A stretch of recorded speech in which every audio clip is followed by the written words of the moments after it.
Good evening, everyone. Am I audible? Yes, ma'am. Okay.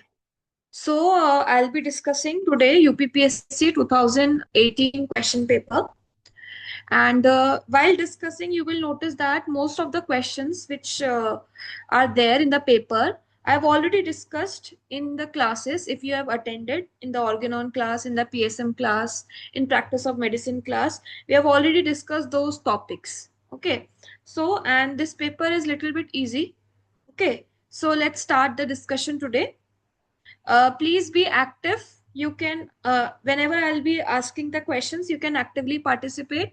You can write in the chat box. You can unmute yourself whenever I'll ask questions with you. Okay. So I would request everyone to actively participate. Okay. And you can give right, wrong answer, whatever the thing is. Okay. Don't worry about that. Okay. You can guess whatever you feel like. Okay. So let us start.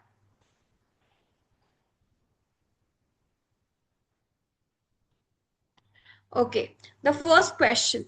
The requisite knowledge of the physician is mentioned in aphorism 1, Horizon 3, 3. 10. Horizon 3. Okay, okay. So, knowledge of physician, it is mentioned in aphorism number 3. So, let us see what all things are mentioned in aphorism number 3. Okay. So, in aphorism 3, what are demands, what are all the knowledge the physician should have is written. ठीक है, क्या क्या लिखा है? Number 1, knowledge of disease indication. Second, knowledge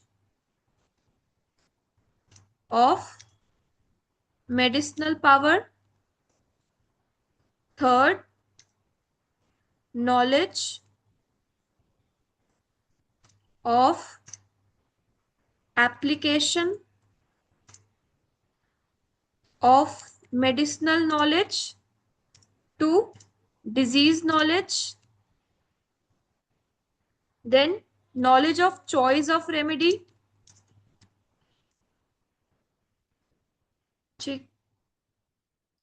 Then, this is all given in aphorism number 3. Exact mode of preparation of a medicine. Then, knowledge of proper dose and period of repetition. And last, what else is given in aphorism number 3? One more point that is given in aphorism number 3. Obstacle to cure. Yes, obstacle to cure. Okay. So, this is the thing which is given in aphorism number 3. Okay. Coming to the next question. The most suspicious patient are found in which miasm? Psychosis. Right, right. Okay.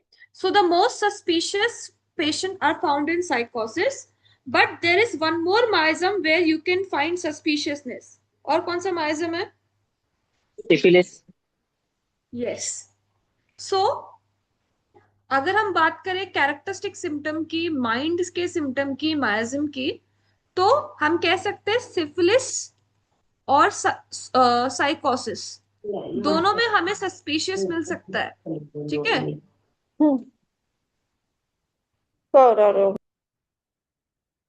Syphilis और साइकोसिस दोनों में हमें suspiciousness मिल सकता है, लेकिन ज्यादा suspiciousness जो है हमें मिलता है साइकोसिस में. ठीक है, ज्यादा सस्पिशियसनेस हमें मिलता है साइकोसिस में. उसके अलावा अगर हम सोरा की बात करें, सोरा का अगर हम एक मेंटल सिम्टम जो बहुत प्रीडोमिनेंट होता है वो डिस्क्राइब करना चाहे तो कौन सा ऐसा मेंटल सिम्टम है जो Fear. सोरा का? Fear. या फियरफुल. ठीक है, fear of darkness, fear of being alone, anxiety, तो हर चीज से फियर होता है सोरा के अंदर. अगर हम लोग एक मेंटल सिम्टम जो बहुत प्रोमिनेंट है सोरा में वो डिस्क्राइब करना चाहे, that is fearful. And about tubercular miasm, उसका मेंटल सिम्टम क्या रहता है? ट्यूबरकुलर माइजम जो होता है ऑलवेज अ प्रॉब्लम चाइल्ड रहता है, ठीक है, प्रॉब्लम चाइल्ड रहता है। उसके साथ साथ में बिकॉज इसमें सोरा और सिफिलिस दोनों का मिक्स होता है, तो इसलिए the child will be destructive, the child will be destructive, unsocial and slow in comprehension. क्यों? क्योंकि इसमें सोरा और सिफिलिस का मिक्स होता है। ये सारे सिफिलिस के सिम्टम है, डिस्ट्रक्टिवनेस, इडियट, स्लो इन कॉम्प्रिहेंशन, ठीक है। सो ये सब सिम्टम्स हमें ट्यूबरकुलर माइजम में मिलते हैं because of the combination of psora and syphilis. Okay, fine. So यहाँ क्वेश्चन पूछा है कि मोस्ट सस्पिशियस कौन सा होता है, that is the sycotic miasm. Then coming to the next question, the fundamental principle of homeopathy is, what is the fundamental Law of principle? similia. Right, Law of similia. Law of similia is a fundamental principle of homeopathy, ठीक है, okay. अगर बोला जाए कि law of similia was introduced by, किसने introduce किया था?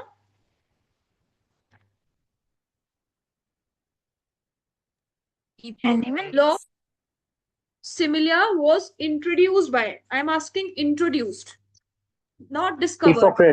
Hippocrates. Hippocrate. Yes. So अगर क्वेश्चन में आता है law of similia introduced by, then the answer will be Hippocrates.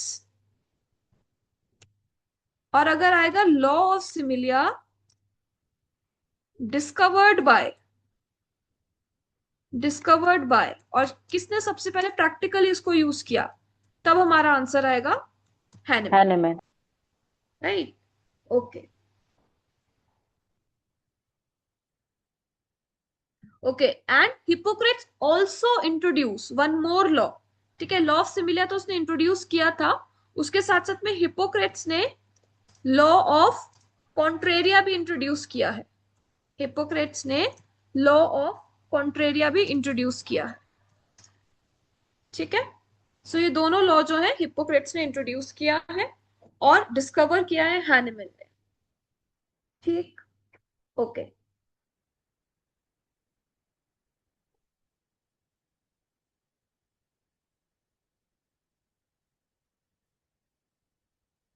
Which potency has been introduced by Hahnemann in 6th edition?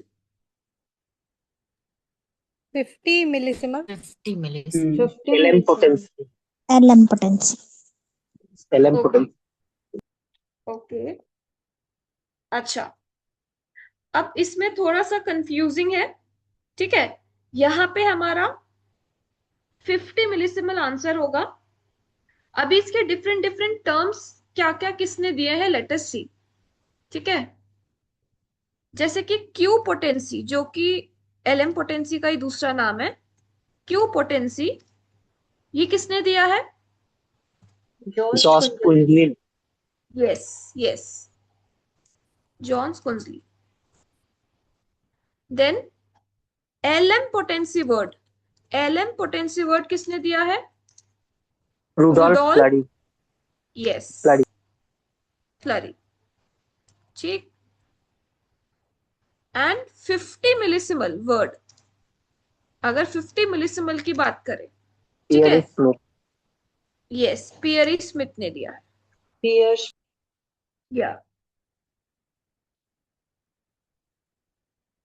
तो ये एक बार याद रखना, ठीक है, बिकॉज पियरी स्मिथ इसमें पूछा नहीं है, ऑप्शन में नहीं है, ठीक है, पर हैनिमैन ने दिया है, तो हैनिमैन ऑल्सो यूज, वैसे तो इसका ऑप्शन होना चाहिए न्यू डायनामाइजेशन वर्ड उसने यूज किया है, ठीक है, न्यू डायनामाइजेशन वर्ड यूज किया है, बट वो ऑप्शन में नहीं है, तो 50 मिलीसिमल टिक करना होगा, ठीक है।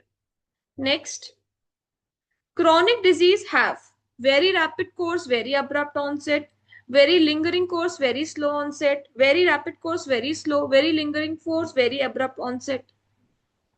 What do you Option think? B. Option Option B. B. Right, very lingering, बहुत स्लो कोर्स होता है और बहुत स्लो ऑनसेट होता है। अगर क्रोनिक डिजीज की डेफिनेशन बात करें, कौन से एफोरिज्म में दे रखी है?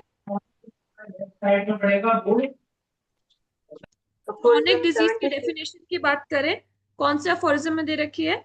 72. 72.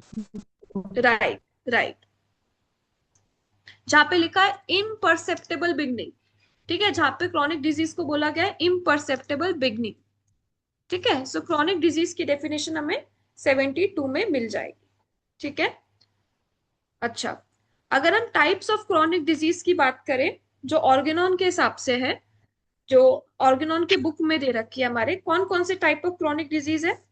3 टाइप्स दे रखा है, क्या क्या? 73 में individual sporadic no no no, Artificially produced chronic disease. Artificially produced chronic disease. Inappropriately named chronic disease or true chronic disease. true chronic disease. Yes, true और नेचुरल क्रोनिक डिजीज। ठीक है, अच्छा, अब इसमें आर्टिफिशियल क्रोनिक डिजीज जो है कौन कौन से एफोरिज्म में दे रखा है? 74, 75, 75, 76. यस, 74, 75, 76। एंड इनएप्रोप्रिएटली यानी कि स्यूडो क्रोनिक डिजीज कौन सा एफोरिज्म है? 77.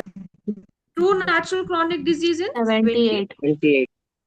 राइट, और 73 में टाइप्स ऑफ एक्यूट डिजीज दे रखा है। ठीक है, 73 में टाइप्स ऑफ एक्यूट डिजीज दे रखा है, जो अभी आपने बोला था वो एक्यूट डिजीज के टाइप से, जो था individual type, Sporadic epidemic. Yes, या स्पोराडिक एंड एपिडेमिक। ठीक है, ये 73 में दे रखा है। Fine, in which aphorism Dr. Hahnemann explained about case taking? Very easy. Ma'am, option A.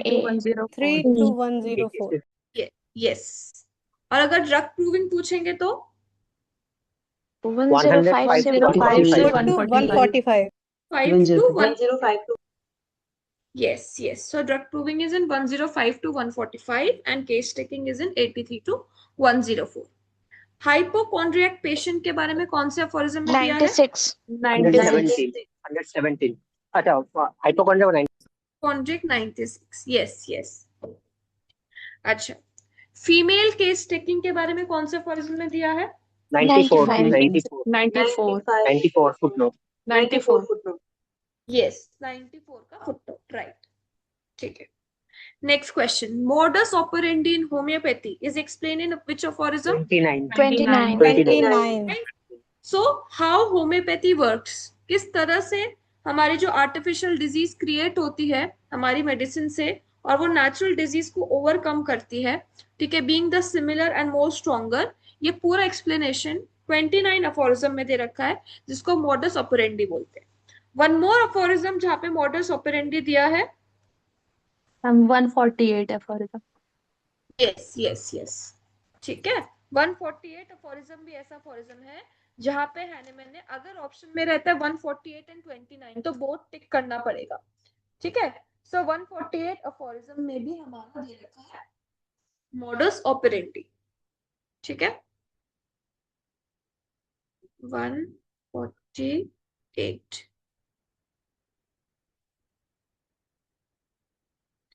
Fine, in which aphorism Dr. Hahnemann talks about maintaining cause,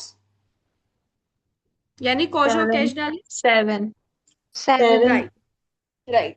सो ये maintaining cause जो word है वो हमारा 7th अफोरिज्म में मेंशन है।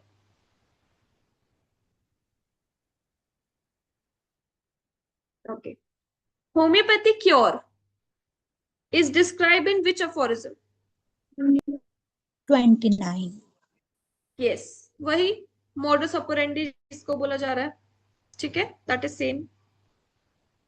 Okay, now this question, a psychotic patient desires. Beer.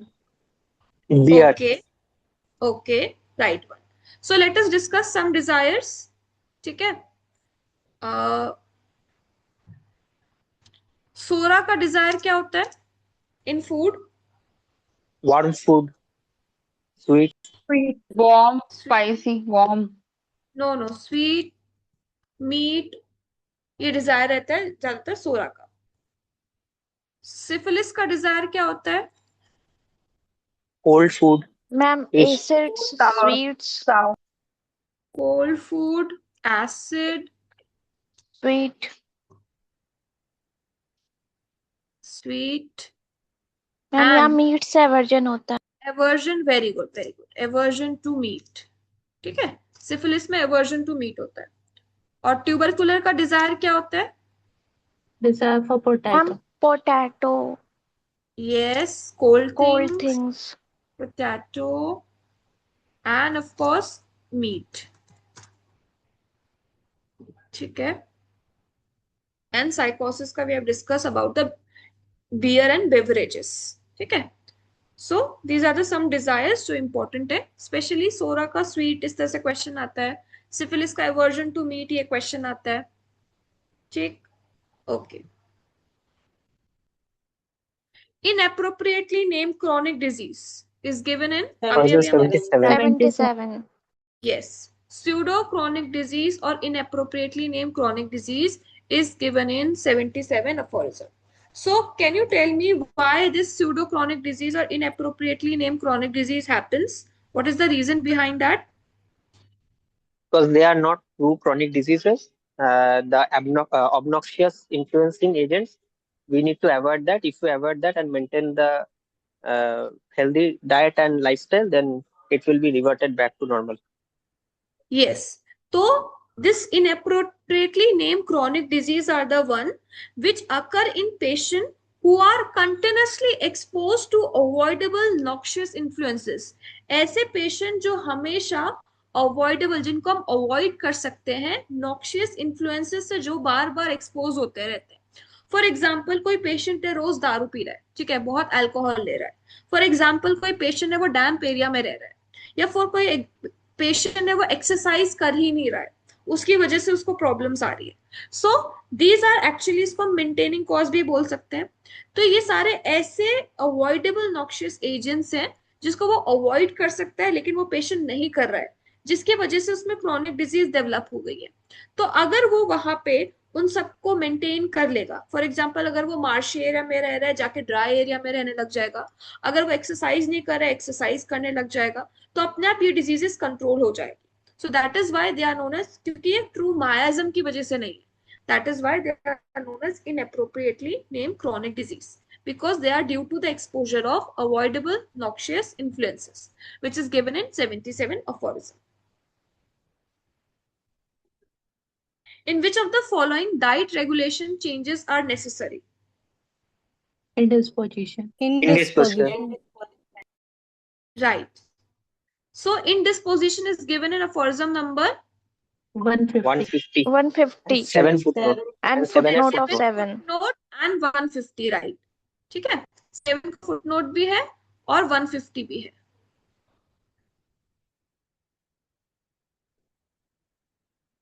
दोनों में indisposition दिया हुआ है। Then 43 question, objective symptoms are symptoms which are Noted by All physician. of the all relatives also, friends also, physician also, वो सारे symptoms जो physician ने भी notice किए हैं, relatives या friends ने भी notice किया, वो सारे objective symptom रह जाएंगे। और जो patient खुद आके बोलेगा वो होगा subjective symptom, ठीक है, all होगा। The object of homeopathic case taking is to obtain Option D. individual Obtain D individual option. picture of the disease. yes, to get the individual picture of the disease is the main objective of case taking. Nothing to explain in that, सबको पता है, बहुत easy question है। Now tell me this, Novum Organon was written by Ma'am, option B. Not Bacon. Francis. Okay, very good. Novum Organum जो है Lord Francis bacon ने लिखा था। नाउ लेट अस सी कुछ कुछ टर्म्स किसने दिए थे, ठीक। Formal logic, Aristotle. right, this was given by Aristotle. Then genus epidemicus. Sydenham.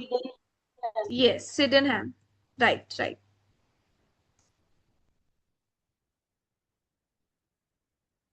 Then Orde separi. Horace. Horace. Right. Inductive and deductive logic. Yes. Inductive and deductive logic दोनों ही back करने दिया था. ठीक है. सो ये कुछ कुछ टर्म्स है which we have to remember given by home. Then Hering's law of cure is depicted in Kent philosophy. 11th. Question 11. Okay, what is 11th observation? Old symptoms reappear. Right, old symptoms reappear. तो let us see कुछ observation. ठीक है, जो हमारे 8, 9, 10th, 11th, 12th है. ठीक है, ये बार देख लेते हैं. 8th ऑब्जर्वेशन है some patient prove every remedy they get. ठीक है, इसमें यह है कि पेशेंट आर इंक्लाइन. कुछ ऐसे पेशेंट है जिनको थोड़ी भी दवाई दी उनमें दवाई के सिम्टम आने लग जाएंगे. तो they will prove every remedy they get. Why they are doing that? क्यों ऐसा हो रहा है? क्योंकि वो पेशेंट जो है हिस्टेरिकल है, इडियोसिंक्रेटिक एंड ओवर सेंसिटिव है. तो अगर पूछा जाए हिस्टेरिकल, इडियोसिंक्रेटिक या ओवर सेंसिटिव कौन से ऑब्जर्वेशन में है, तो that is 8th Kent observation. ठीक है, और बोला जाता है जो लोग इडियोसिंक्रेटिक होते हैं दे आर ऑफन इनक्योरेबल. वो कभी भी ठीक नहीं हो सकते. ठीक है, idiosyncrasy can not be cure. The patient will die with idiosyncrasy, the patient will live with idiosyncrasy. वहां पे हमें एक्यूट डिजीज में 30 और 200 पोटेंसी देना है, और क्रॉनिक केस में 30, 200 और 500 पोटेंसी देना है. ठीक है, फिर अगर हम लोग 9th ऑब्जर्वेशन की बात करें, वो है action of medicine upon prover. यह अकेला ऐसा ऑब्जर्वेशन है जहां पे हेल्दी प्रूवर की बात की गई है. बाकी सारे डिजीज इंडिविजुअल की बात की गई थी बाकी सारे ऑब्जर्वेशन. तो 9th में क्या है कि healthy prover are always benefited by proving. ठीक है, कोई भी हेल्दी प्रूवर जो है उसको हमेशा बेनिफिट मिलता है प्रूविंग से. That person will become more resistance towards the disease. ठीक है, and when ever we are getting the symptoms from these patient जो कि प्रूव कर रहे रेमेडी को, we have to observe their constitutional state and we have to subtract that constitutional state while collecting the symptom from them.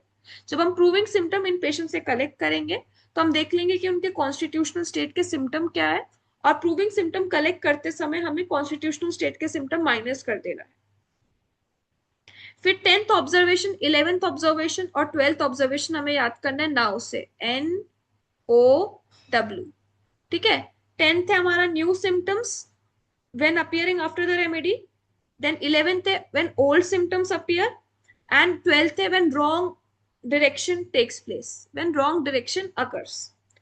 तो 10th वाले में new symptom appear क्यों हो रहे हैं? क्योंकि मेडिसिनल एग्रेवेशन हो गया है. 10th वाले में न्यू सिम्टम्स हमारी रेमेडी देने के बाद आए. क्यों? Because of the medicinal aggravation. तो ऐसे केस में हमें वेट एंड वॉच करना है, या फिर अगर बहुत सीवियर न्यू सिम्टम्स आ गए हैं तो हमें एंटीडोट करना है. ठीक है, सो इन 10th ऑब्जर्वेशन हमारी जो मेडिसिन सिलेक्शन थी वो डाउटफुल थी, वो गलत थी. उसकी वजह से मेडिसिनल एग्रेवेशन हो गया पेशेंट में, और ऐसे केस में हमें वेट एंड वॉच करना है. अगर सीवियर केस हो गया, सीवियर नए सिम्टम्स आ गए तो हमें एंटीडोट करना है. ये चीज हमें अफोरिज्म 249 में भी मिलेगी.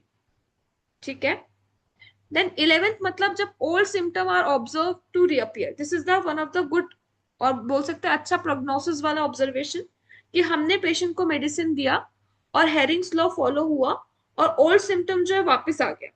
तो जब ओल्ड सिम्टम्स पेशेंट में वापस आ गया तो इसका मतलब patient is on the road to recovery, मतलब पेशेंट जो है वो क्योर हो रहा है. तो ऐसे केस में हमें वेट एंड वॉच करना है. ठीक है, let the old symptoms come back. ठीक है, और रिपीटेशन कर सकते हैं हम ज्यादा से ज्यादा, but do not change the remedy because it is a good indication. जो कि पूछा गया है हेरिंग्स लॉ किसमें दिया है? 11th observation. और 12th ऑब्जर्वेशन है जहां पे symptoms takes the wrong direction, जहां पे the disease is transferred from circumference to centre, मतलब स्किन से हार्ट में चली गई है डिजीज. वहां पे हमने गलत मेडिसिन दे दी है prognosis unfavorable है, and the remedy must be antidoted. That is the 12th observation. Wrong direction. So NOW now से याद करना है. 10th is new symptom, 11th is old symptom, and W से wrong direction.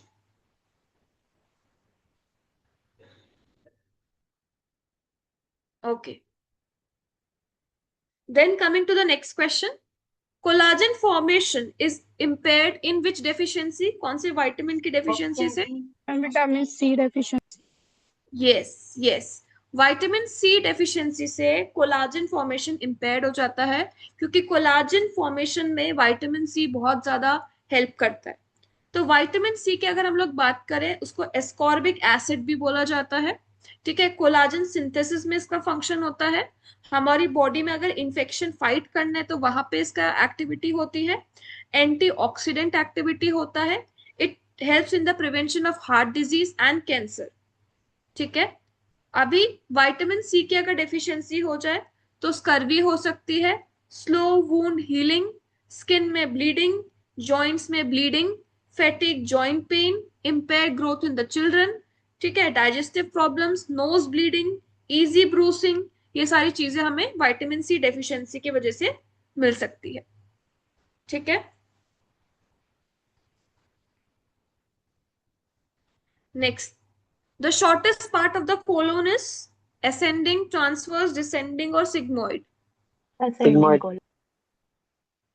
Okay. Sigmoid colon. Ma'am ascending colon. Sigmoid. Fine. जो ascending colon है हमारा वो 15 centimetre का लगभग होता है.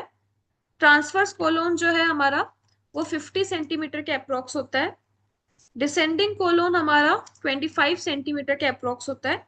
और सिग्मॉइड कोलोन हमारा 40 सेंटीमीटर के अप्रोक्स होता है. So the shortest part is ascending colon. ठीक है, then coming to which one is the largest sesamoid bone? Patella. Right. So what is sesamoid bone? Devoid of any attachments. Okay. Attachments तो होते हैं पैटेला में.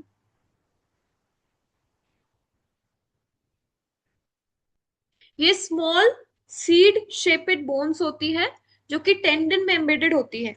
ठीक है, ये ऐसी स्मॉल सीड, सिसमॉइड लिखा है ना, मतलब सीड शेपेड बोन जो कि टेंडन में एम्बेडेड होती हैं. That will reduce the friction. ठीक है, सो पैटेला हो गया हमारा. हेलिक्स यानी कि जो मेटाटार्सल, जो फेलिंजियल्स होता है उसके अंदर जो हेलिक्स वाली बोन्स जो होती हैं. पिसिफॉर्म हो गया जो कि कार्पल बोन में आता है. तो ये सारी एग्जांपल्स होती है सिसमॉइड बोन की जो कि एक्चुअली टेंडन में एम्बेडेड होती है.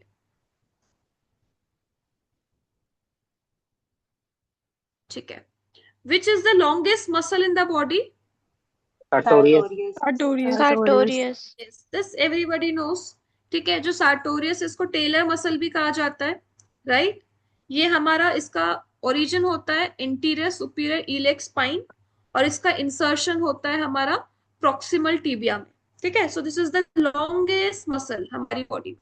तो इसका एक्शन क्या होता है? Hip flexion, hip adduction, lateral rotation of the hip, tilting of the pelvis, knee flexion, इन सब में ये हेल्प करती है. ठीक है, and it is also known as tailor's muscle. ये याद रखना. Melanocytes are derived from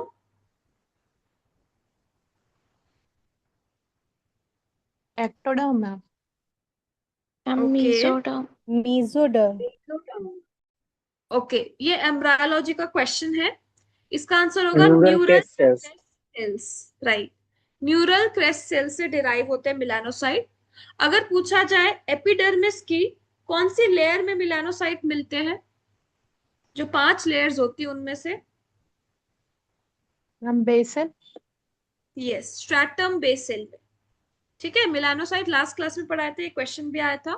melanocytes are found in the stratum basilar layer of epidermis and they are derived from the neural crest cell.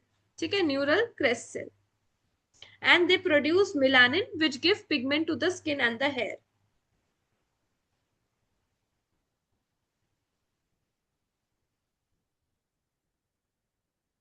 Okay ये आपको याद करना होगा. Commonest fixing agent used in tissue processing is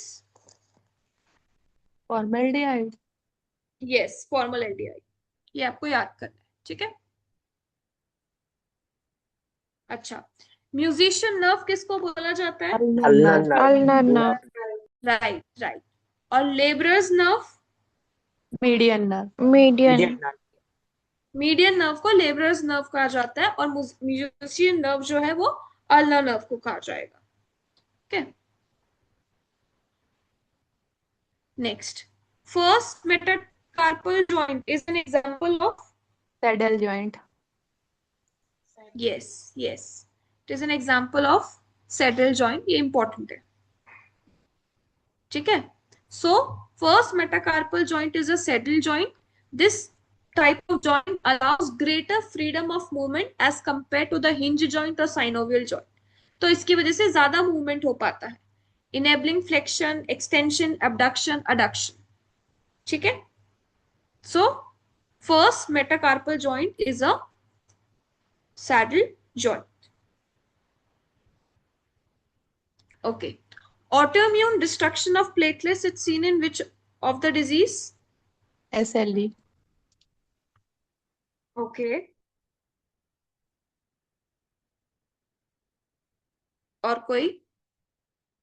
Not RA, not polyarthritis nodosa.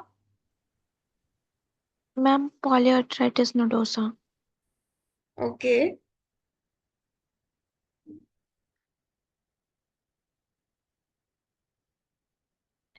Fine. The answer will be SLE only. ठीक है. So let us see SLE क्यों answer होगा. ठीक है. SLE पहली बात तो एक ऑटोइम्यून डिजीज है जो कि फीमेल में ज्यादातर होती है as compare to the male. ये 20 to 50 ईयर्स के लोगों में ज्यादातर होती है. ये एक ऑटोइम्यून डिजीज है. अगर हम इसकी पैथोलॉजी की बात करें मल्टी फैक्टोरियल पैथोलॉजी होती है. जीन्स, इम्यूनोलॉजिकल फैक्टर और एनवायरमेंटल फैक्टर, ये 3 फैक्टर्स की वजह से होती है हमारी एसएलई. कौन कौन सी जीन की वजह से हो सकती है? HLA-DQ, TRAX1. Immunological factors because of the inappropriate activation of B cell, इसकी वजह से हो सकती है. और environmental factors like infections like Ebola virus infection. तो इन सब की वजह से यहाँ पे एंटी न्यूक्लियर एंटीबॉडी मिलती है एसएलई में, जिसकी वजह से ये डिजीज एक्टिवेट हो सकती है. एक्चुअली एसएलई जो डिजीज है वो मल्टी सिस्टम डिजीज है, यानी कि it will effect our multi system. अगर इसका याद करने इसके डायग्नोस्टिक क्राइटेरिया या क्या क्या सिस्टम इफेक्ट होते हैं, क्या क्या सिम्टम होते हैं, तो इसका निमोनिक होता है. That is soap brain MD, कि एमडी वालों को सोप से ब्रेन धोना पड़ेगा, ऐसे याद कर सकते हैं. ठीक है. एस से मतलब होता है सेरोसाइटिस, यानी कि inflammation of the pleura and pericarditis. O मतलब रिकरेंट ओरल अल्सर होते हैं इसमें. ए मतलब अर्थराइटिस जो कि नॉन इरोसिव अर्थराइटिस होता है. पी मतलब फोटोसेंसिटिविटी रहता है पेशेंट में.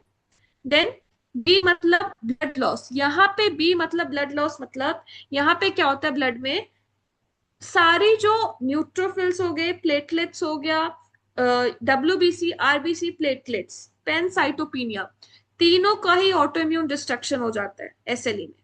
तीनों का ही ऑटोइम्यून डिस्ट्रक्शन हो जाता है एसएलई में. ठीक है.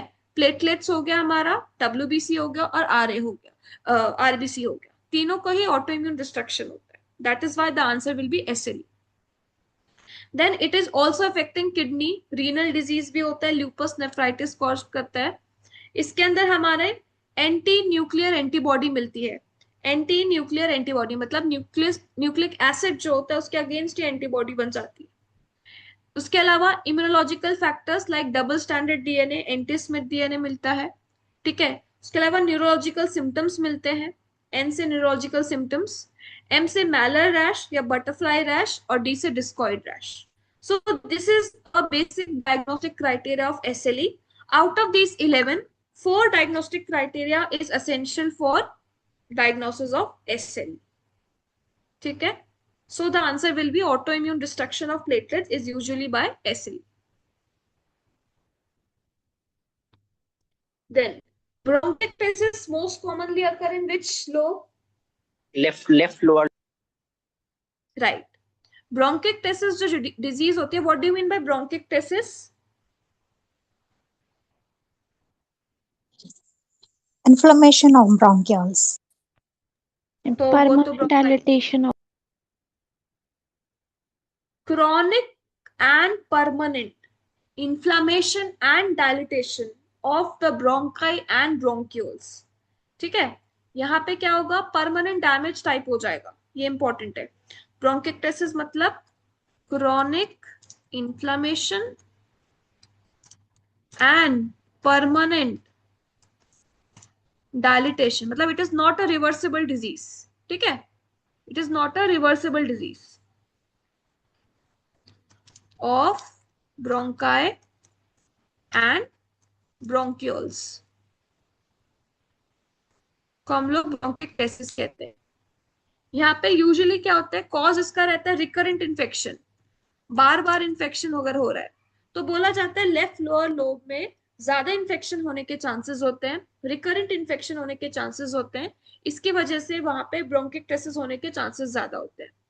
Because of the recurrent infection क्या होता है, प्रो इन्फ्लामेटरी साइटोकाइंस रिलीज होते हैं.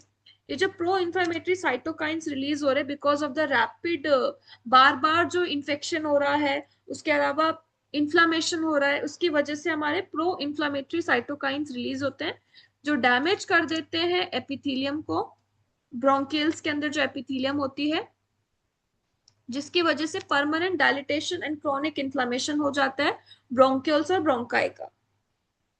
ठीक है, this is the reason bronchiectasis is seen. ठीक है, साइंस एंड सिम्टम्स क्या होते हैं, तो ब्रोंकिक्टेसिस जो होता है इसमें क्रॉनिक इन्फ्लामेशन और परमानेंट डायलिटेशन होता है ब्रोंकाई का एंड ब्रोंकियल्स का, बार बार इन्फेक्शन होता है, बार बार इन्फेक्शन होने की वजह से प्रो इन्फ्लामेटरी साइटोकाइंस रिलीज होते हैं जो कि एपिथेलियम को डैमेज करते हैं. ठीक है, what are the signs and symptoms of bronchiectasis? Copious expectorant. Yes, chronic cough with copious expectoration.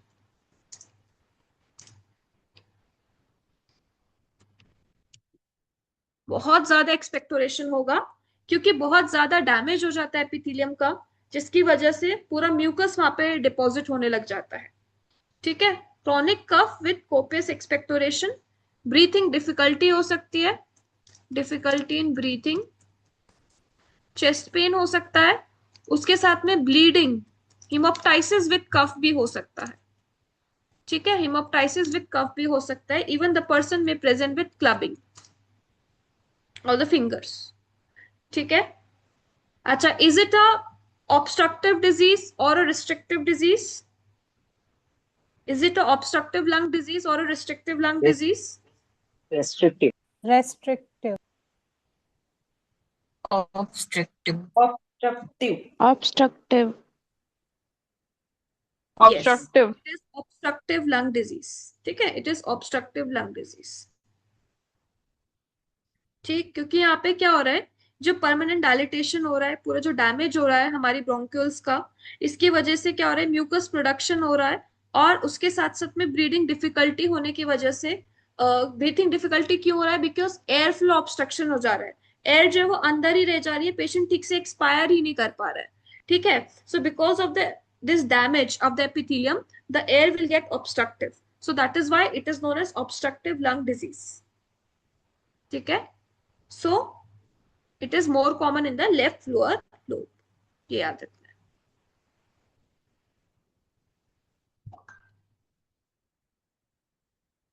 Then which of the following syndrome is found in thiamine deficiency? पहली बात बताओ, थाइमीन कौन सा विटामिन होता है? B1. Vitamin B1. B1. Yes. तो उसकी deficiency से कौन सा सिंड्रोम या कौन सा सिम्टम्स एंड साइंस हमें मिलता है? Option A. Peripheral neuropathy. Peripheral neuropathy. Right right. So पहले हमें पता लगाना है कि थाइमीन क्या होता है, B1. तो लेट अस सी कौन कौन से विटामिन होते हैं हमारे इसमें. vitamin B1, vitamin B2, vitamin B3, vitamin B5, vitamin B6, vitamin B9 and vitamin B12. Vitamin B1 को क्या बोलते हैं? थायमीन। Thiamine. ठीक है, या B2 को Riboflavin. राइट, B3 को Niacin. Niacin. या B5 को Pantothenic acid. Pantothenic. या पैंटोथेनोइक एसिड।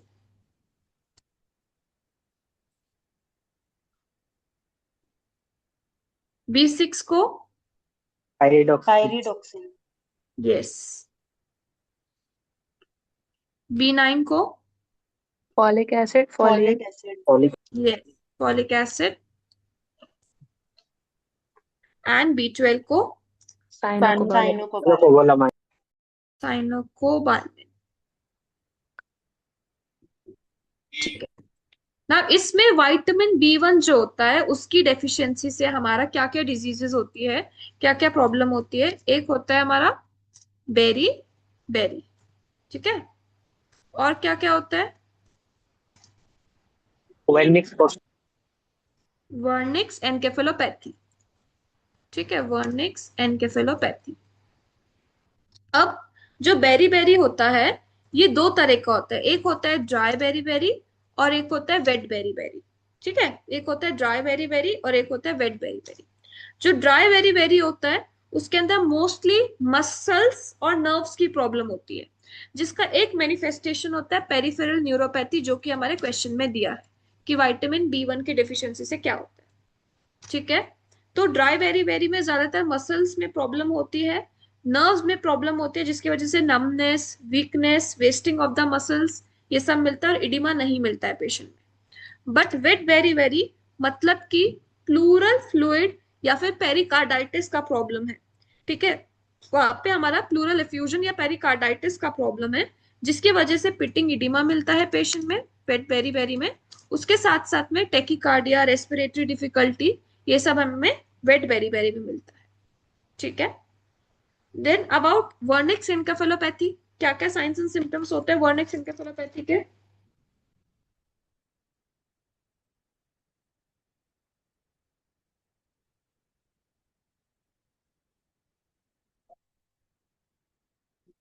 क्या क्या साइंस एंड सिम्टम्स होते हैं वर्निक्स एनकेफेलोपैथी के? Confusion, Ataxia and ophthalmoplegia. Yes,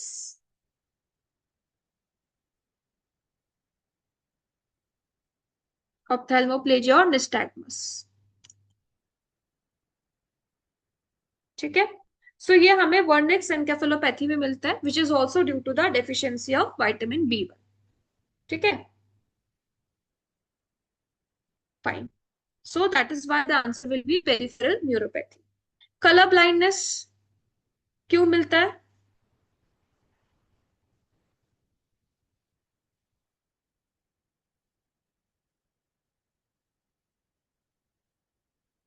Why is color blindness seen? Basically Deficiency of इसमें तो vitamin A. No no no no no no, इसमें क्या होता है, कोन सेल्स जो होते हैं जो रेटिना में होते हैं उसमें प्रॉब्लम हो जाती है, जेनेटिक डिसऑर्डर है। ठीक है, जिसमें कोन सेल्स जो Rods and co. या रॉड एंड कॉन सेल्स होते हैं हमारे रेटिना में, उनमें जो कोन सेल्स होते हैं जो कि कलर के लिए रिस्पॉन्सिबल होते हैं वो फंक्शनल नहीं होते, उनकी डेफिशिएंसी हो जाती है। ठीक है, ये होता है colour blindness. Vomiting of the blood from a lesion in upper GI tract above ampulla of Vetter is termed as A option. A option. Hemoptysis. Hemoptysis.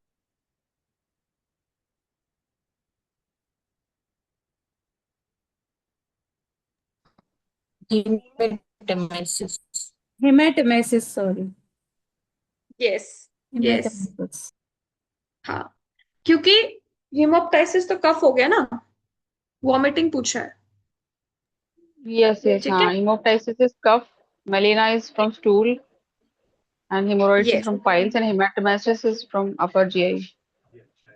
हाँ हाँ, ठीक है, वॉमिटिंग पूछा है ना इसमें ऑफ ब्लड, तो हिमेटेमेसिस है। Okay, then what is the normal blood clotting time? Ma'am 5 3 to to 15 6. minutes. Yes, 5 to 5 से 15 मिनट्स, 5 से 15 मिनट्स लगभग, ठीक है।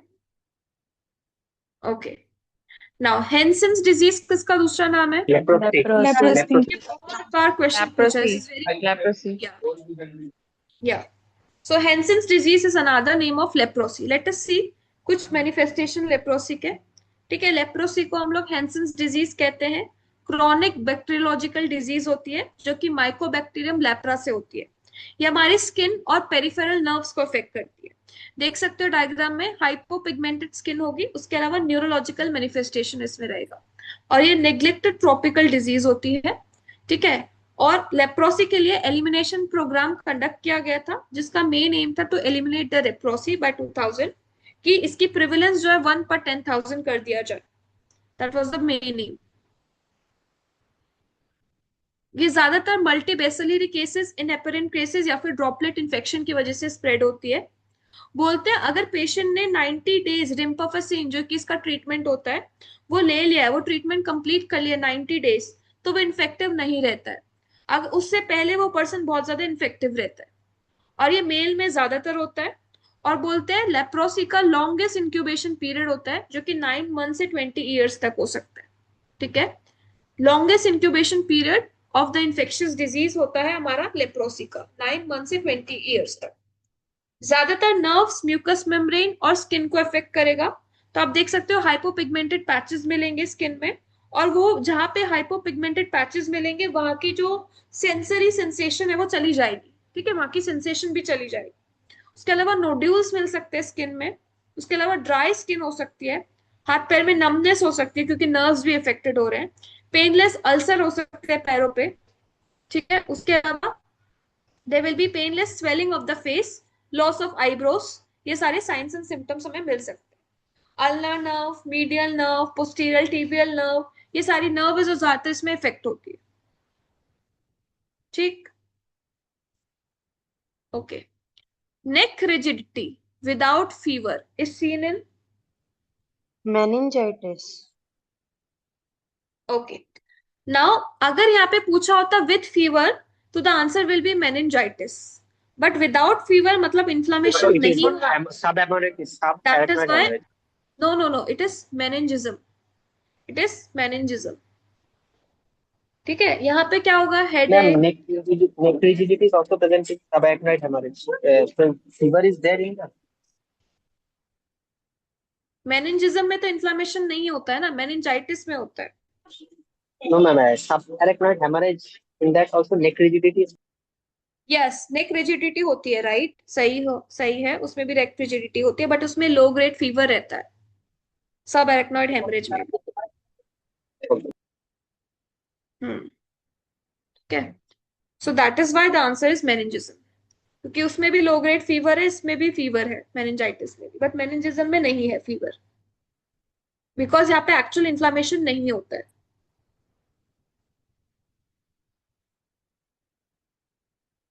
Okay, highly specific test for HIV is Elisa. Western blot. Elisa. Elisa. Western blot. Western blot. Western blot Western होगा blot. जो कि highly specific होता है, जो कि एक पर्टिकुलर प्रोटीन जो होता है, जो वायरस के ऊपर एक प्रोटीन होता है, उसको डिटेक्ट करने के लिए, पर्टिकुलर एंटीबॉडी को डिटेक्ट करने के लिए कंफर्मेटरी टेस्ट बोल सकते हैं, वेस्टर्न ब्लॉट टेस्ट होता है, ठीक है। स्पेसिफिक टेस्ट होता है HIV के लिए, to detect the antibodies of particular protein which is found on the virus.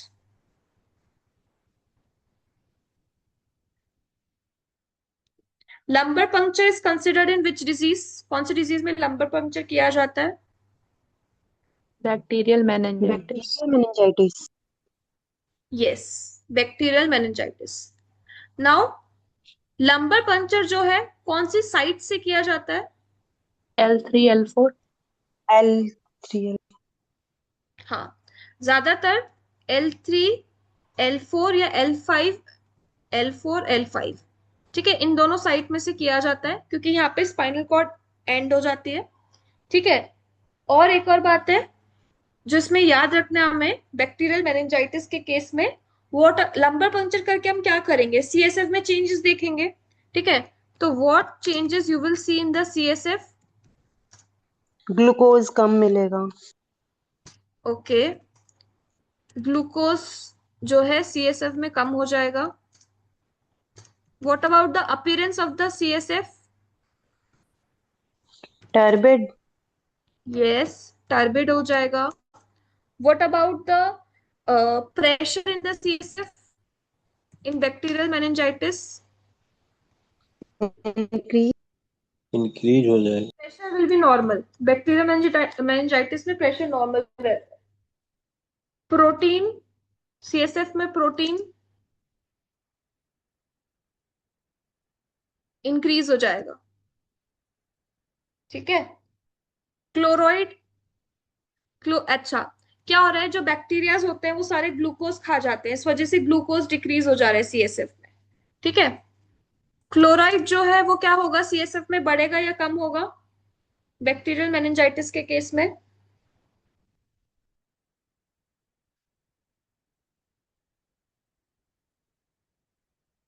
Chloride जो है वो कम होगा, क्लोराइड जो है वो डिक्रीज होगा। क्यों डिक्रीज होगा, क्यों लो होगा?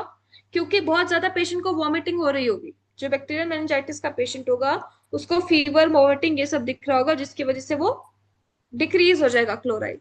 ठीक है, और कौन से सेल्स जो स्पेसिफिकली हमें मिलते हैं बैक्टीरियल मेनिंजाइटिस के सीएसएफ में, कौन से डब्ल्यूबीसी हमें मिलते हैं?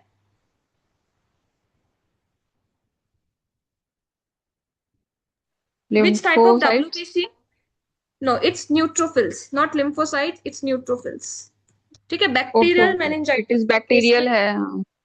यस हमें न्यूट्रोफिल्स मिलते हैं। ठीक,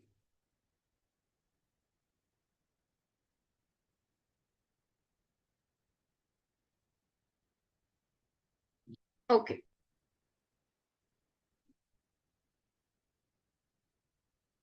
फाइन।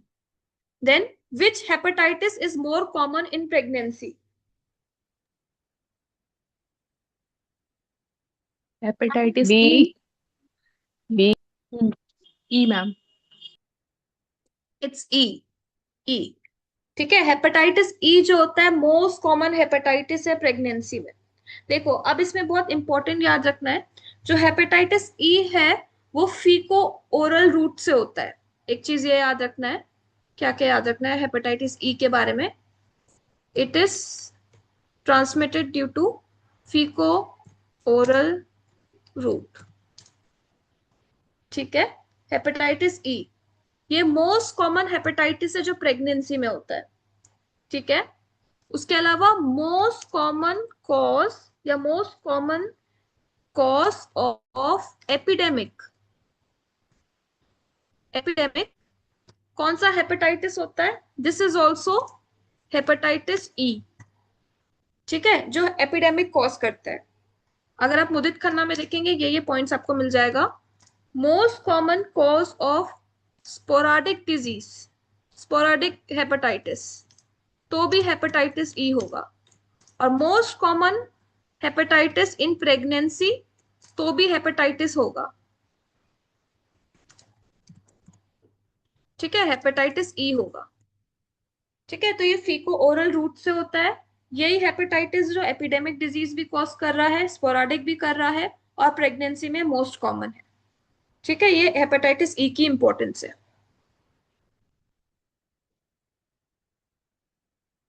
ठीक है, next question, most common intracranial haemorrhage in boxers.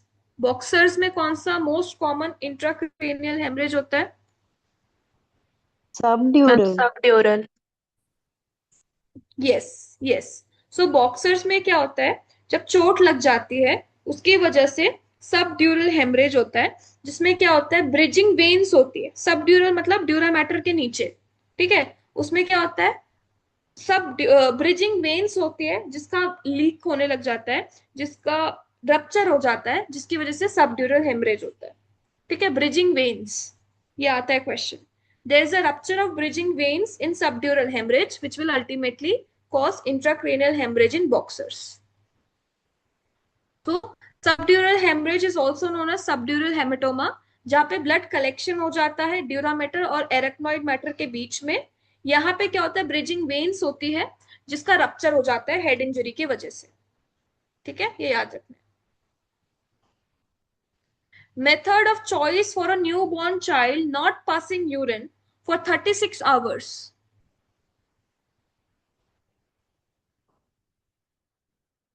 क्या हम डायग्नोस्टिक अप्रोच लगाएंगे? एक बच्चा है 36 hours, USG for kidney and bladder. USG for kidney and bladder. Right. कोई ऑब्स्ट्रक्शन है कि नहीं, ये देखने के लिए हम लोग यूएसजी कराएंगे किडनी और ब्लैडर का।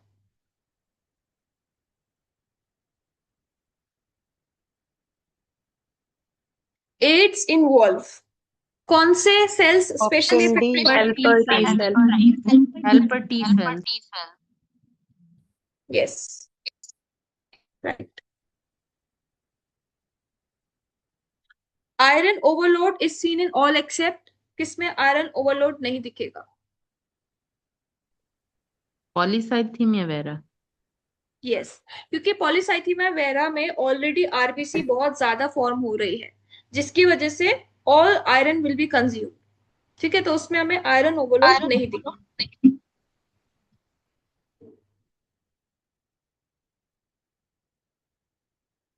Okay, now delusion is a disorder of Thinking. Okay, Perception. Perception. Perception. Perception. Okay, let me clear.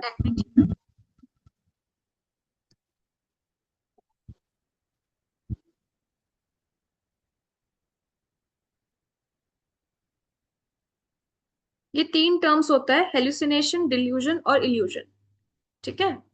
Hallucination मतलब sensory perception without stimulus. For example, कोई पर्सन बोल रहा है कि सामने स्नेक है, जबकि सामने कुछ भी नहीं है, ना कोई रोप है, ना कोई थ्रेड है, कुछ भी नहीं है, बस पेशेंट बोल रहा है कि सामने स्नेक दिख रहा है बिना स्टिमुलस के, कुछ नहीं है सामने। That is known as hallucination. Delusion मतलब False false belief. firm belief। तो यहाँ पे क्या है, थिंकिंग डिसऑर्डर है, मतलब पेशेंट बोल रहा है सामने स्नेक है, जबकि सामने रोप पड़ा हुआ है। पेशेंट को समझाया गया कि ये स्नेक नहीं है, रोप है, लेकिन पेशेंट बोल रहा है नहीं तुम गलत हो, ये स्नेक ही है। तो फॉल्स फर्म बिलीफ, ठीक है, ये this is a thinking disorder. And illusion मतलब फॉल्स परसेप्शन या मिसअंडरस्टैंडिंग बोल सकते हैं। The misinterpreting sensory, misinterpreting ma'am सिमेट्री फ्यूगा का जो इल्यूजन होता है कि mouse are running under the chair, वो crowd। इल्यूजन इल्यूजन्स ही है ना? इल्यूजन में क्या डिफरेंस है, इल्यूजन और डिल्यूजन में? यहाँ पे क्या हो रहा है, पेशेंट को अगर आप समझाओगे इल्यूजन में कि नहीं ये फॉल्स है, ये रोप ही है या ऐसा कुछ नहीं है, तो पेशेंट समझ जाएगा, बिकॉज वो मिस इंटरप्रिटेशन है for a temporary time and patient is ready to understand you. But delusion में patient is having false firm belief, मतलब वहां पे वो फर्म है, आप कितना भी समझा लो पेशेंट नहीं समझेगा, नहीं आप गलत हो वो बोले, ठीक है। So here the answer will be delusion is a disorder of thinking। अगर hallucination और illusion आता तो that will be disorder of perception, but delusion जो होता है वो thinking disorder होता है।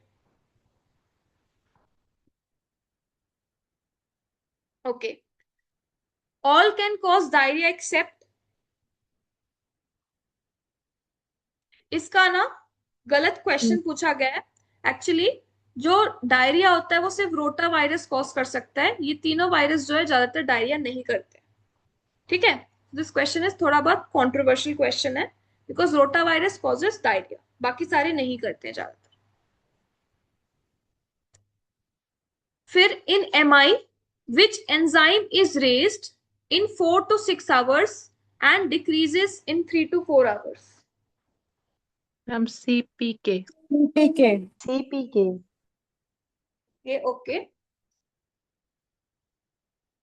So let us see Ma'am, कुछ what is the answer of the first previous question? All can cause diarrhea except it is हाँ, rotavirus. तो इसका ना रोटा वायरस तो सिर्फ ये क्वेश्चन ही अलग गलत है, क्योंकि रोटा वायरस ये है जो डायरिया कॉज कर सकता है, बाकी तीन तो कॉज कर ही नहीं सकते। ठीक है, Okay. है ना? या तो एक बार हम देख लेते हैं क्या क्या एंजाइम्स हैं जो कि MI के समय रिलीज होते हैं।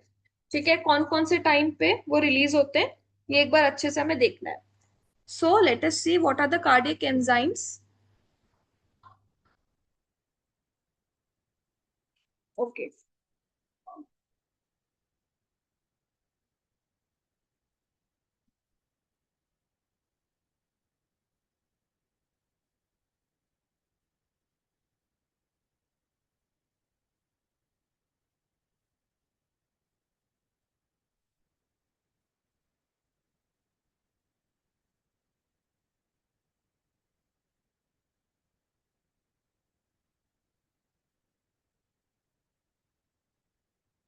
ये सारे कार्डियक एंजाइम्स हैं जो मेनली रिलीज होते हैं during the time of MI।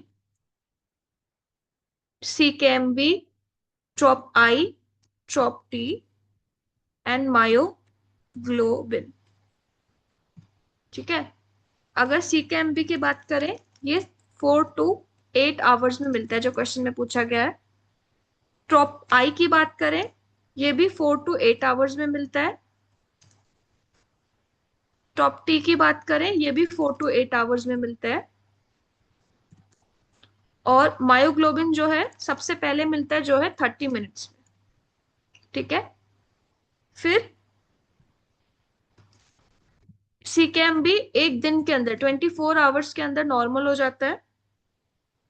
TROP-I और TROP-T दोनों ही 48 आवर्स में नॉर्मल हो जाते हैं।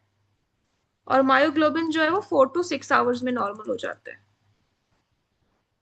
सॉरी पीक हो जाता है, पीक हो जाता है, नॉट नॉर्मल, पीक हो जाता है। नॉर्मल हमारा हो रहा है CKMB इन 48 to 72 आवर्स, मतलब लगभग 3 दिन में 4 दिन में ये नॉर्मल हो जाता है। ठीक है, तो यहाँ क्वेश्चन में पूछा था कौन सा ऐसा एंजाइम है जो 4 to 6 आवर्स में रेज हो रहा है और 3 to 4 डेज में डिक्रीज हो रहा है, तो इसलिए आंसर है CKMB। ठीक है, क्योंकि ये 4 to 8 आवर्स 4 to 6 आवर्स में लगभग दिखता है और 48 to 72 आवर्स में नॉर्मल हो जाता है। TROP-I जो होता है वो 7 to 10 डेज में नॉर्मल होता है।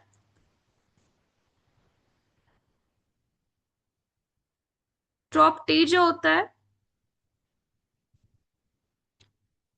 वो लगभग 10 to 14 डेज में नॉर्मल होता है।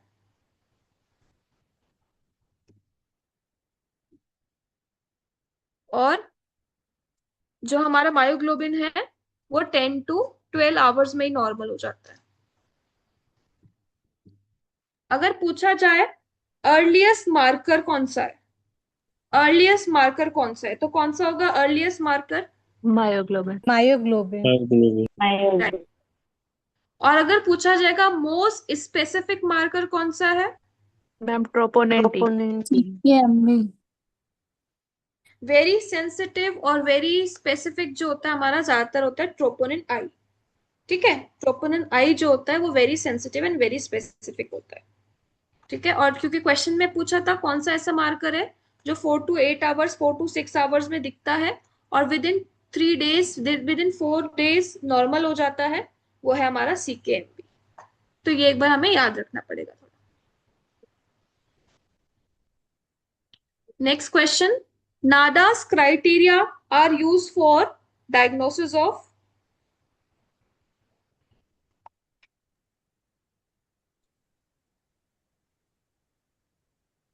Ma'am, assessment of C. malnutrition. Option C. Okay, heart disease के असेसमेंट के लिए काम में आता है, राइट। ठीक है, now let us see what is Nadas criteria.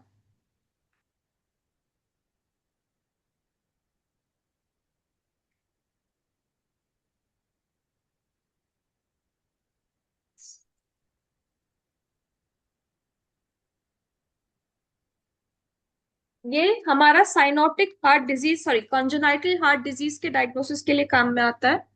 Diagnosis Nadas criteria of congenital heart disease के लिए काम में आता है। क्या होता है इसके अंदर? मेजर क्राइटेरिया होता है और माइनर क्राइटेरिया होता है। ठीक है, अगर हम मेजर क्राइटेरिया की बात करें, इसमें होता है मेजर क्राइटेरिया में सिस्टोलिक मर्मर ग्रेड 3 और मोर, और इसका माइनर क्राइटेरिया होता है हमारा, अच्छा मेजर में और क्या क्या है एक बार देख लेते हैं। डायस्टोलिक मर्मर,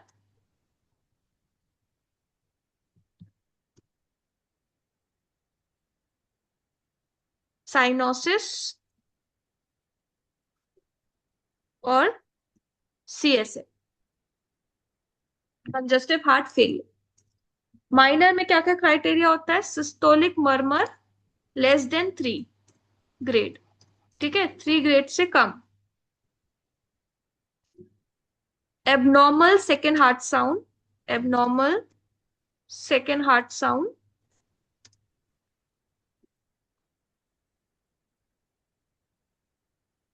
और abnormal ECG,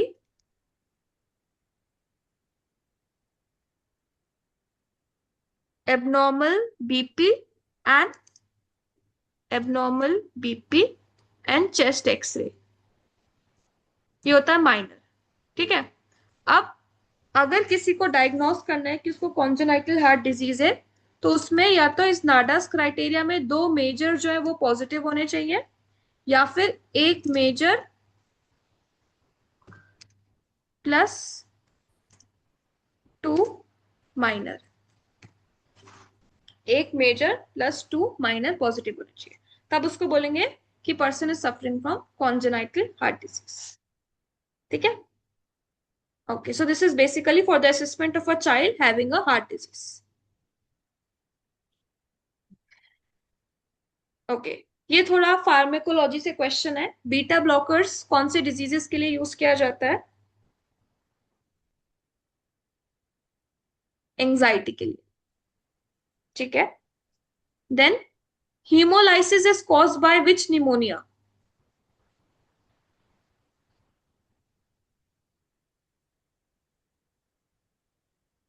Klebsiella. Hemolysis, okay. Streptococcus pneumoniae will cause hemolysis. It has ability to produce hemolysis. ये याद रखना। ठीक, most common type of cancer of lung, ये बहुत इंपॉर्टेंट क्वेश्चन है। Most common type of lung cancer कौन सा होता है? स्मॉल सेल एडिनोस्क्वामस या फिर large? Ma'am, adenocarcinoma. Adenocarcinoma, adenocarcinoma. Adenocarcinoma. Okay, adeno, no no no, अब इसको अच्छे से देखो। मोस्ट कॉमन कैंसर, ठीक है, मोस्ट कॉमन लंग कैंसर अगर पूछेगा इन द वर्ल्ड, अभी तो इंडिया में भी हो गया है ज्यादातर, इज एडिनो कार्सिनोमा। ठीक है, और अगर most common cancer in female पूछेगा, most common cancer in female, तो भी adenocarcinoma. Most common cancer in non smoker, तो भी एडिनो कार्सिनोमा। और most common cancer in smokers, तो Squamous. Yes, squamous carcinoma. ठीक है, और most common site for metastasis of lung cancer, most common site for metastasis of lung cancer brain, liver, No. liver, liver, Yes. Liver is the most common site for metastasis of a lung it cancer. is just under the lungs. Yes.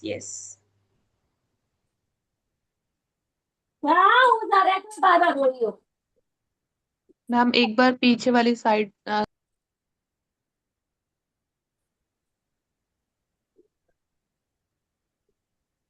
Thank you ma'am. Then next question. Obesity is not a feature of is not a feature of Pheochromocytoma. Ma'am Yes. फिनोसाइटोक्रोम. Pheochromocytoma because it is a type of a malignancy. वहां पे आपको weight loss मिलेगा patient में, ना कि हमारा obesity. What is pheochromocytoma? It is a tumor of adrenal gland, adrenal gland. Adrenal. Adrenal gland में, specially जो एड्रिनल मेड्यूला होता है वहां के ट्यूमर की वजह से होता है फियोक्रोमोसाइटोमा, जिसमें एक्सेसिव सिक्रीशन ऑफ कैटाकोलामाइंस हो जाता है. ठीक है. इसका मेन सिम्टम होता है पेशेंट को हाइपरटेंशन रहेगा, हेडेक रहेगा, स्वेटिंग रहेगा, पैल्पिटेशन रहेगा.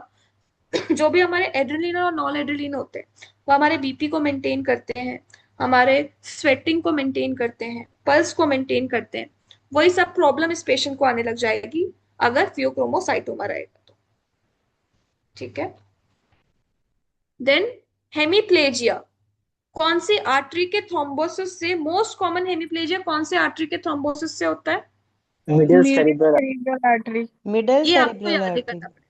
ठीक है. मिडिल सेरेब्रल आर्टरी से हेमीप्लेजिया होता है जो कि मोस्ट कॉमन होता है.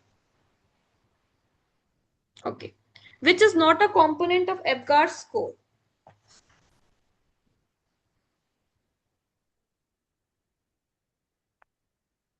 Respiratory rate per minute. Ma'am muscle tone, ma'am muscle tone. muscle tone, Okay. Colour of body. Color of body. color Color of body. तो है. Apgar स्कोर में क्या क्या आता है?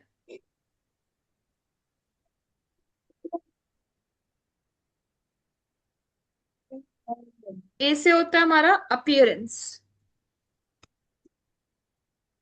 ठीक है. तो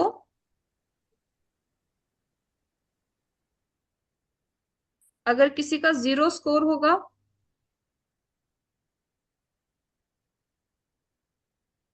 1 स्कोर होगा या 2 स्कोर होगा. अगर अपीयरेंस जो है वो पूरा ब्लू है तो मतलब 0 स्कोर है बच्चे का. पूरा ब्लू कलर का बच्चा साइनोसिस हो गया, 0 score. Pink body, blue extremities तो 1 स्कोर. ठीक है. पिंक बॉडी, ब्लू एक्सट्रीमिटीज तो 1 स्कोर. और पूरा पिंक है अगर बच्चा तो इट मींस जितना ज्यादा स्कोर मतलब द बेबी इज हेल्दी. ठीक है. Yes Monika right. Answer will be D only. P से होता है हमारा पल्स. 0 अगर बच्चे में पल्स एब्सेंट है तो 0 score.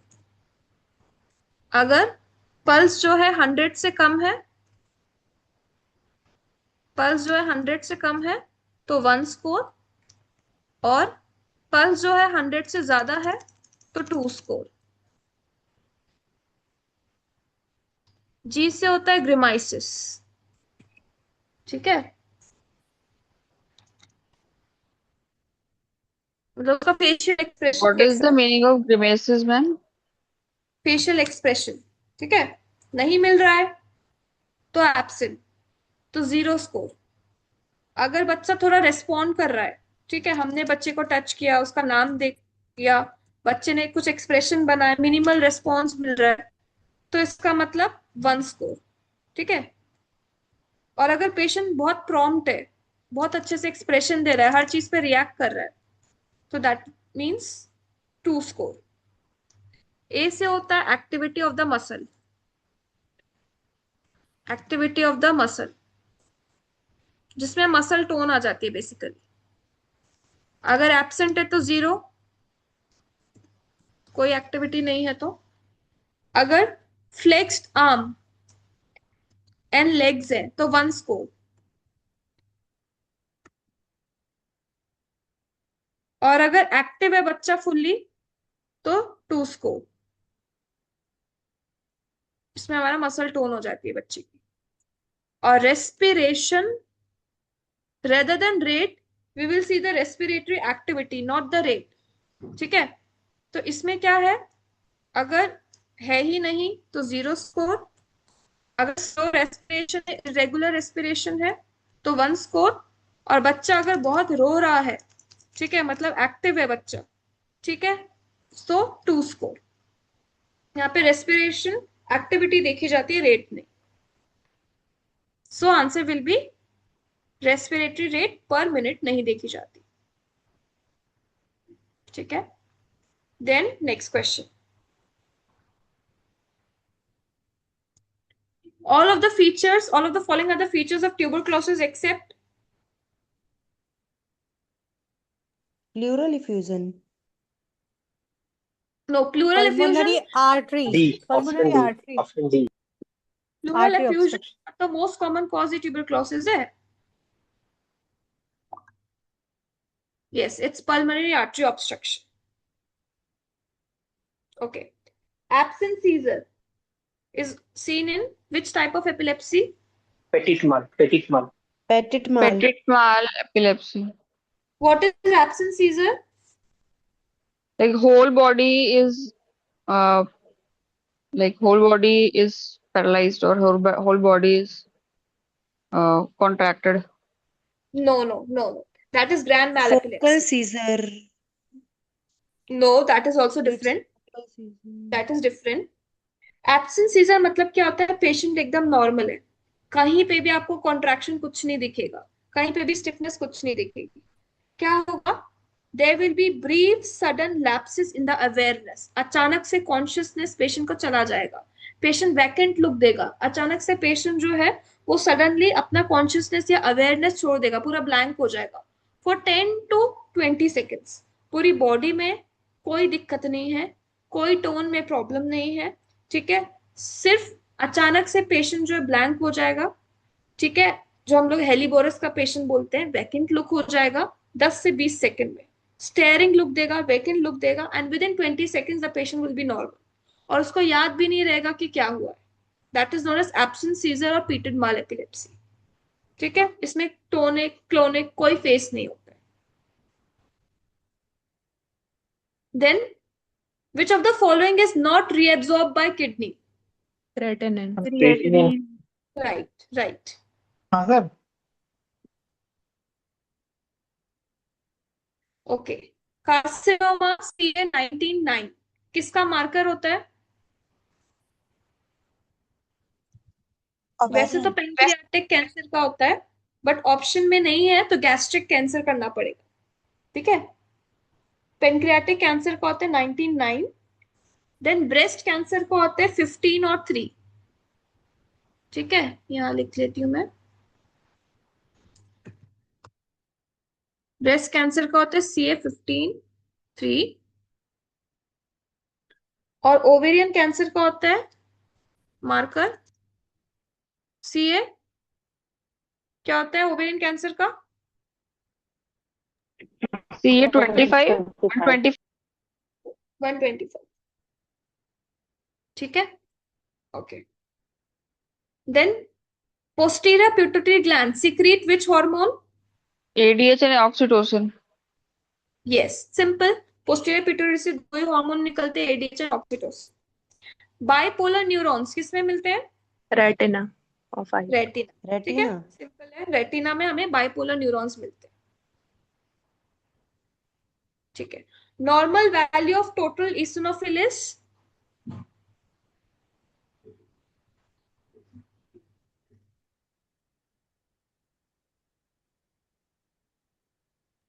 10,000 to 20,000. No, 40 to 450 per cubic mm. 40 to 450 per cubic mm. Normal value of total eosinophil. पीछे पूछा नहीं दिया। Okay,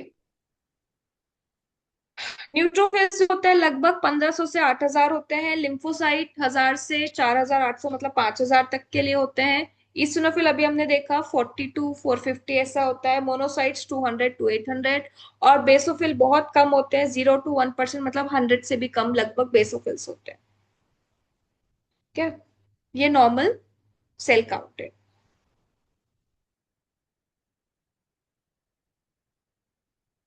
okay, hemoglobin first appears in which stage of erythropoiesis?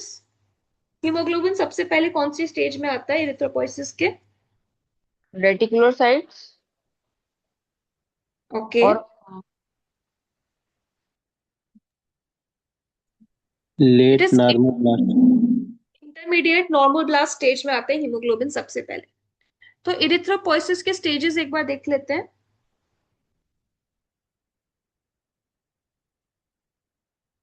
So erythropoiesis कहाँ पर होता है? पहले बात मुझे ये बताओ, इरिथ्रोपोइसिस जो यानी कि आरबीसी फॉर्मेशन होता है, फीटल लाइफ में कहाँ पे होता है?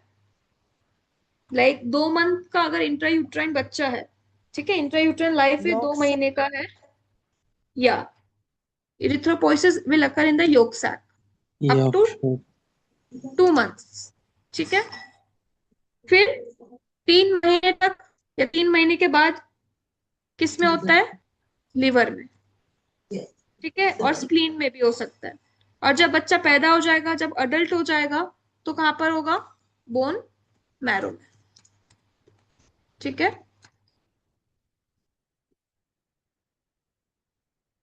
सो अगर हम बात करें इरिथ्रोपोइसिस की यानी कि आरबीसी फॉर्मेशन की, सबसे पहले प्लूरीपोटेंट सेल्स होते हैं, ठीक है, प्लूरीपोटेंट स्टेम सेल होते हैं जिससे स्टार्ट होता है इरिथ्रोपोइसिस, ठीक है। ये प्लूरीपोटेंट स्टेम सेल है, वो किसी में भी कन्वर्ट हो सकते हैं। they'll convert into myeloid stem cell. Stem cell मतलब वो कोई भी सेल का रूप लेंगे। it will convert into myeloid stem cell. This will ultimately convert it to pro-erythroblast. फिर it will convert into normoblast. अब जो ये नॉर्मोब्लास्ट है, ये 3 तरह का है, दैट इज अर्ली, इंटरमीडिएट और लेट। और इसमें ये जो इंटरमीडिएट वाला है, सबसे पहले हीमोग्लोबिन यहां पे अपीयर होना स्टार्ट होगा, ठीक है। और this normoblast stage is followed by, इसके बाद कौन सी स्टेज होती है? रेटिकुलोसाइट।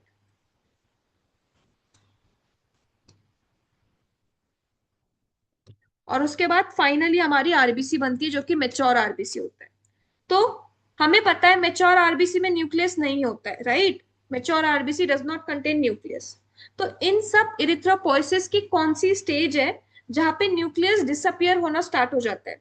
जब ये प्लूरिपोटेंट स्टेम सेल था, माइलोइड स्टेम सेल था, तब उसमें न्यूक्लियस था। लेकिन एक स्टेज ऐसा आएगा जहां पे वो न्यूक्लियस डिसअपियर होना स्टार्ट हो जाएगा आरबीसी का। कौन सी स्टेज होती है जहां पे nucleus will start disappearing? Reticulocyte.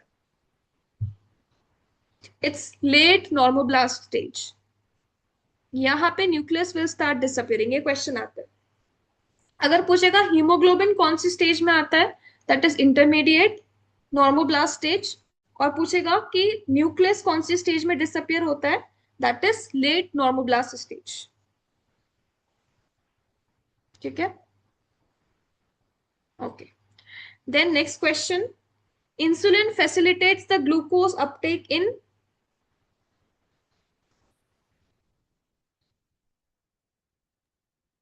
Insulin क्या हेल्प करता है? वो स्केलेटल मसल में छोड़ता है, ठीक है, तो स्केलेटल मसल में अपटेक में हेल्प करेगा। Sudden drop of systematic blood pressure occurs in?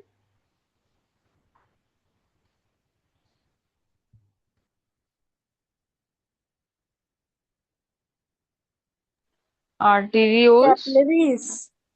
Yes, ये थोड़ा सा याद करना। आर्टेरियोल्स होगा।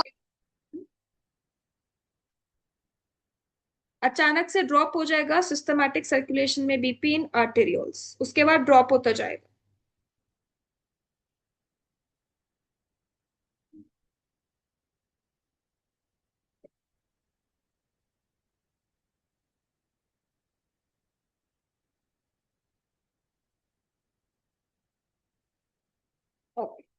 Normal life span of RBC is 120 days. 120 days. right. Swallowing center is located in medulla oblongata. Vomiting centre कहाँ पे लोकेटेड होता है? मैम मेडुला में, medulla Medulla. oblongata. Right. Next question, calcitonin is produced by Parathyroid gland. Parathyroid hormone. Parathyroid. Thyroid gland. Thyroid, not parathyroid. Thyroid. Thyroid, yes, yes. Parathyroid तो Third सिर्फ one. Parathyroid hormone बनाएगा ना, thyroid से Yes, yes. T3 और calcitonin बनता है। Calcitonin का function क्या Yes, होता yes. है?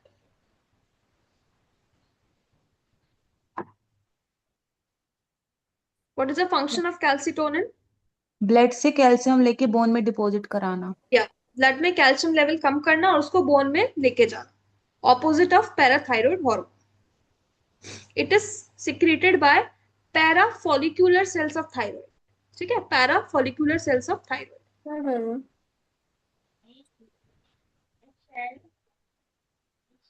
Okay, which of the following is an example of fixed miasm? Aisha with क्या है वो?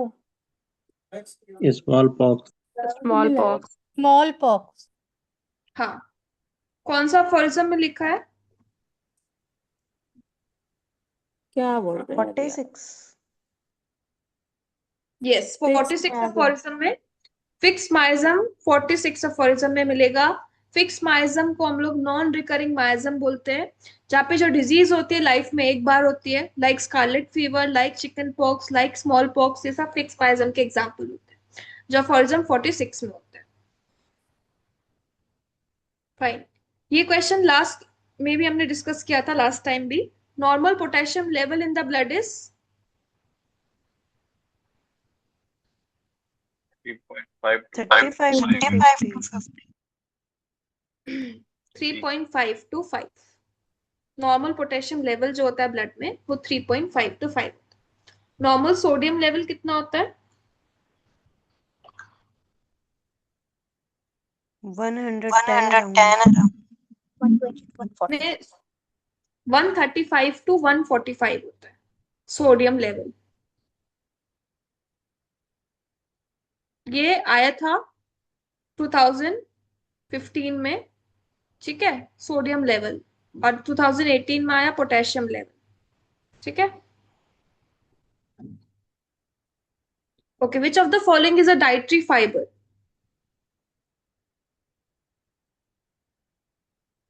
Pectin. Pectin. यस, क्योंकि पैक्टिन जो होता है वो cell wall of the vegetables में मिलता है, तो it is a dietary fibre. अरे यार, इनको लेके सोने जाओ ना यार, क्या रख रहे हो तुम? Mute yourself. Okay. In which of the following aversion to alcohol not found? Sorinum, tuberculinum, sulfur, all.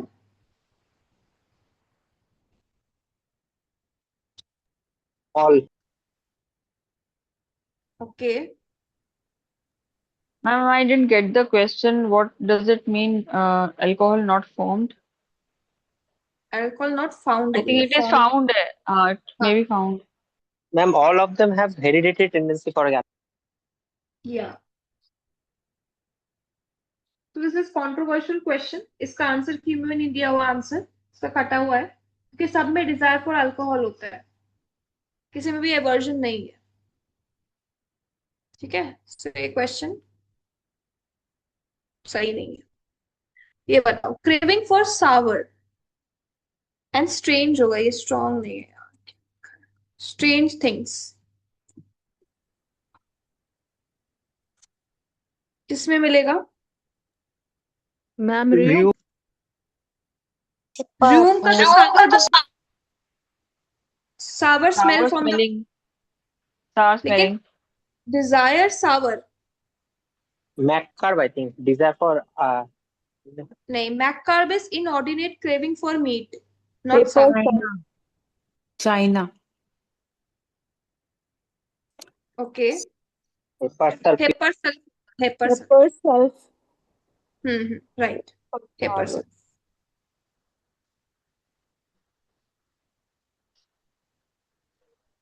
LUNCH होता है lunch. Correct the spelling. Sorinum patient does not improve while using coffee. Coffee. Coffee. cannot speak without weeping is कौन सा drug में मिला है? All of the above. All of. All of the above. देखो, अगर ये एग्जैक्ट लाइन की बात करें, can not speak without weeping, ये मेडोरिनम की लाइन है. ठीक है, ना ही ये लाइन सीपिया में मिलेगी, ना ही ये लाइन पल्साटिला मिलेगी, ना ही मेडोरिनम को ब्रैकेट में कुछ लिखा हुआ है. तो आंसर विल बी मेडोरिनम.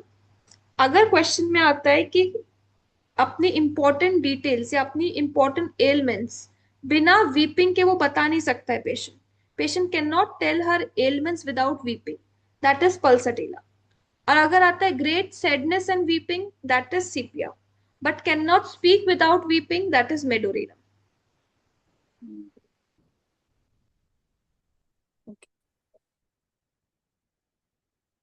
ठीक है, diarrhoea when she urinates, easy है. Muriatic acid. Muriatic acid.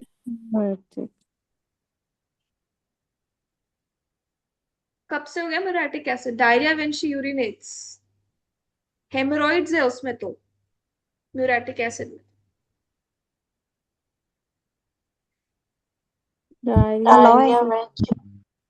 Alumina, alumina, check alumina. ये तो एल्यूमिना की लाइन है. Diarrhoea when she urinates has to stain at stool in order to urinate. ठीक है, Elon की नोट खोल के देखो, एल्यूमिना में लिखा हुआ है. Diarrhea when she urinate. हाँ. फिर can not walk on uneven ground. Lilium Which drug? William T. Lilium Tick. pig. Lilium tick. फिर ये बोरिक का क्वेश्चन है, cataract in office workers. Silicea. Silesia. पूछा जाता है, इंपॉर्टेंट है, ये आपको याद ही करना पड़ेगा. Cataract in office workers is silicea. फिर which medicine is used when singing और using the voice, this will cause weakness in the deltoid and arm region. Tanamed. Pyramid. Right. Stanamed. Complaints appear diagonally, upper left, lower right. Leadam pal. Ambragracia. Ambragracia. Upper left, lower right पूछा है. Leadum pal. Leadam pal. William Paul. Okay, now अब ये थोड़ा सा आपको doubt है इस question में. ये जो क्वेश्चन है ये एलन की नोट से नहीं पूछा गया है. ये क्वेश्चन जो पूछा गया है, ये पूछा गया है बीटीबीपी से, जिसमें आंसर है सल्फर. अब देखो इसका क्या, अगर आप एलन की नोट का ये होता क्वेश्चन तो इनमें से कुछ भी नहीं बैठ रहा है. क्योंकि अगर हम लोग ड्रग्स डिस्कस करें, लेट अस सी, एगैरिकस अगर आप खोलोगे एलन की नोट में, वहां पे लिखा हुआ है, अगर अपर लेफ्ट और लोअर राइट, अपर लेफ्ट और लोअर राइट की बात करें तो एगैरिकस होता है. Antimonium tart stramonium. Stramonium. Right.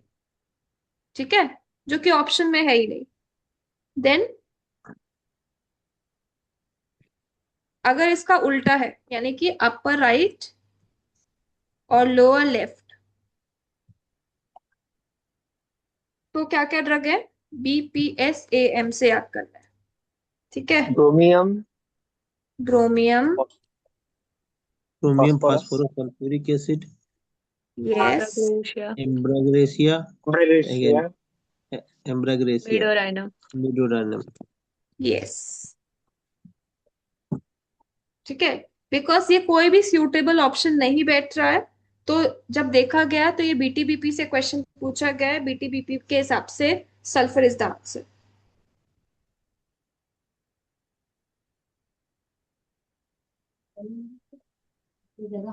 In which medicine, cough is better by lying down and aggravated in the daytime?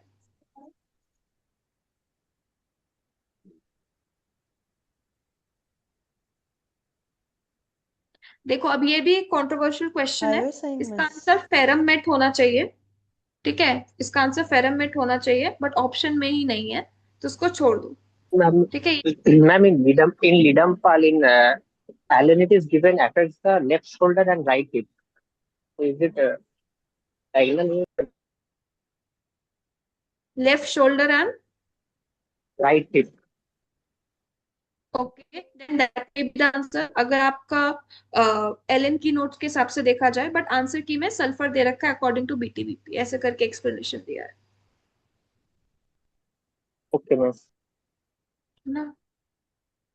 और एक्चुअली यहाँ पे अपर दे तो रखा है, अपर लेफ्ट लोअर राइट में सही है, लीडमपाल भी होना चाहिए एलन के हिसाब से सही है, बट कुछ कुछ जैसे आंसर्स है वो कंट्रोवर्शियल दे रखे हैं। जैसे इसका है which medicine cough is better by lying down but aggravated in the day time. मैग्नम एसिटिका में जिसमें cough better by lying down है, फेरममेट है जिसमें aggravated in the day time and better by lying down है, बट दोनों ही ऑप्शन में नहीं है। So this is also controversial question. फिर ये बताओ which of the following medicine causes aversion to tobacco?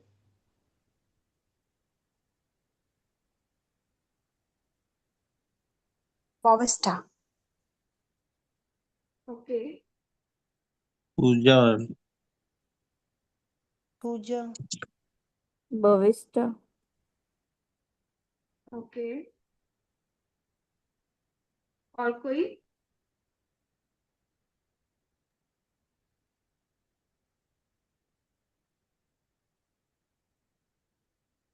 Anybody else?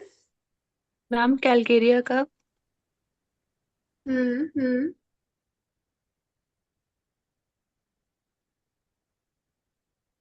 ठीक है। ओके, अब this is also the question which you will not find in the Allen की note nor with the Boericke, क्योंकि ये सारे ऑप्शंस आपके इतना कुछ है नहीं। ठीक है, सो इसको एक बार छोड़ दो। ठीक है, ये क्वेश्चन जो है हमें एक बार रेपर्टरी के हिसाब से देखना पड़ेगा कि क्या रहेगा। ठीक है, ये भी थोड़ा सा डाउटफुल क्वेश्चन है क्योंकि कुछ जगह पे डिजिटलिस दिया है और कुछ जगह पे कैलकेरिया कार्ड दिया है आंसर। ठीक है, आई मेक श्योर कि इस ग्रुप में मैं आपको भेजती हूँ कंफर्म करके कि ये अकॉर्डिंग टू रेपर्टरी पूछा गया, अकॉर्डिंग टू मटेरियल पूछा गया, उसके बाद कंफर्म होगा। ठीक है, इसको अभी छोड़ दो।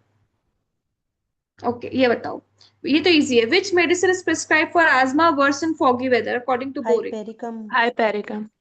Right, hypericum, right. Then which medicine is used for aversion to mother? Puja. Puja. Yes, Thuja. Thuja is the right one, right. Okay. अब ये aversion to bread during pregnancy कौन सा ड्रग है? Lycopodium. फॉर्सिकम। It's sepia according to repertory. Sepia. फिर bad effects of ignitia is antidoted by which medicine? Pulsatilla. Pulsatilla. Right. Easy है, ये तैलिन का question है। Then chronic complementary of belladonna Calcarea is carb. Calcarea का। है। Then ailments from tea drinking, Pulsatilla. Pulsatilla. Pulsatilla. Ailments from tea drinking is Pulsatilla. Sources of homeopathic pharmacy ये दोनों बार आया, 2015 में भी आया, 2018 में All भी of the above. All of the all of the above. Right. Next question, ये वाला भी क्वेश्चन रिपीट हुआ है। HPI जो है 1971. 1971। राइट, पहली वॉल्यूम 1971 में आई थी। Club moss is a common name of Lycopodium. चोर तथा गाँव चोर तथा वो Rust ox is prepared from which part of the plant? Leaves. Leaves. Yes, easy question. Calcarea carb is prepared from middle layer. which Middle layer? layer. Middle layer forensic is derive from, ये याद करना पड़ेगा. Forum. Okay, Forum. right. Forum is the right. Then Nux vomica seed contains two alkaloids. One is strychnine and other Trypsin and brucin. Brucin. and brucin. ठीक है, दो alkaloids होते हैं Nux vomica में. और कौन सा ऐसा ड्रग है जिसमें स्ट्रिचनिन हमें मिलेगा? वो belladonna. Ignatia. Ignatia contains more strychnine than Nux vomica. Okay. Under which section IPC offense to rape is punishable? Ma'am 375 है तो 376. पनिशमेंट की बात करें तो वो 376 में है, पर rape as a offend is 375, but अगर पनिशमेंट की बात करें it is in 376. Most common type of inquest in India is police inquest. ठीक है, इजी है. क्रॉनिक लिवर डिजीज का कैरेक्टरिस्टिक सिम्टम क्या होता है? अल्टीमेटली क्रॉनिक लिवर डिजीज किस में कन्वर्ट हो जाती है? Fatty liver. ऑफ लिवर में कन्वर्ट हो जाती है. Cirrhosis. ठीक है, यस. माइकोबैक्टीरियम ट्यूबरक्लोसिस के लिए कौन सा stain use? Ziehl Neelsen stain. Macrophages कौन से स्टेज ऑफ इन्फ्लेमेशन में मिलते हैं हमें? Late inflammatory. Okay, right. Okay, एक सेल से अनदर सेल में अगर ट्रांसफॉर्म हो रहा है, this is known as hyperplasia. मतलब Excess. अगर नंबर ऑफ सेल बढ़ रहे हैं दैट इज हाइपरप्लेशिया. अगर सेल का साइज बढ़ रहा है दैट इज हाइपरट्रोफी. और एक सेल दूसरे सेल में कन्वर्ट हो रहा है, स्क्वामस से कोलमनार, कोलमनार से squamous, that is known as metaplasia. ठीक है, transformation of one cell to another is known as metaplasia. Trop T marker is a marker of yes, right. Okay. Saddle, biphasic type of temperature. Dengue. Right. क्या होता है इसमें? Sudden rise of temperature होता है, फिर normal हो जाता है पेशेंट का, फिर थोड़ा सा राइज ऑफ टेम्परेचर होता है, इस तरह से. बाइफेसिक टेम्परेचर, लैडर पैटर्न पाया जाता है. Ladder pattern, right. Staircase phenomenon. और यहाँ पे हमें डेंगू में मिलता है saddle type of appearance. Okay, the percentage of available chlorine in bleaching powder 33%. 33%. Excuse me ma'am, trench fever क्या है? ओके, ट्रेंच फीवर जो होती है this is basically a parasitic disease की वजह से होती है ये. ठीक है, और बोल सकते हैं, वेट अ मिनट, हाँ. So it is caused by bacteria known as, इसमें बार्टोनेला बैक्टीरिया होता है जो कि एक पैरासाइट लाउस जो होता है उससे वो ट्रांसमिट होता है. ठीक है, दैट इज अनदर वन. ठीक है, वो कोई पैटर्न नहीं है, वो तो एक फीवर का नाम हो गया, जैसे टाइफाइड फीवर हो गया, डेंगू फीवर. ठीक है, या उसके वेक्टर के थ्रू वो ट्रांसमिट हो रहा है, बॉडी लाउस से वो ट्रांसमिट होता है. ठीक है, बट ये तो पैटर्न है. ये जो सैडल टाइप हो गया, लेदर टाइप हो गया, ये पैटर्न या इंटरमिटेंट फीवर, ये सब फीवर का पैटर्न हो गया, वो तो एक डिजीज का नाम हो गया. ठीक है, okay.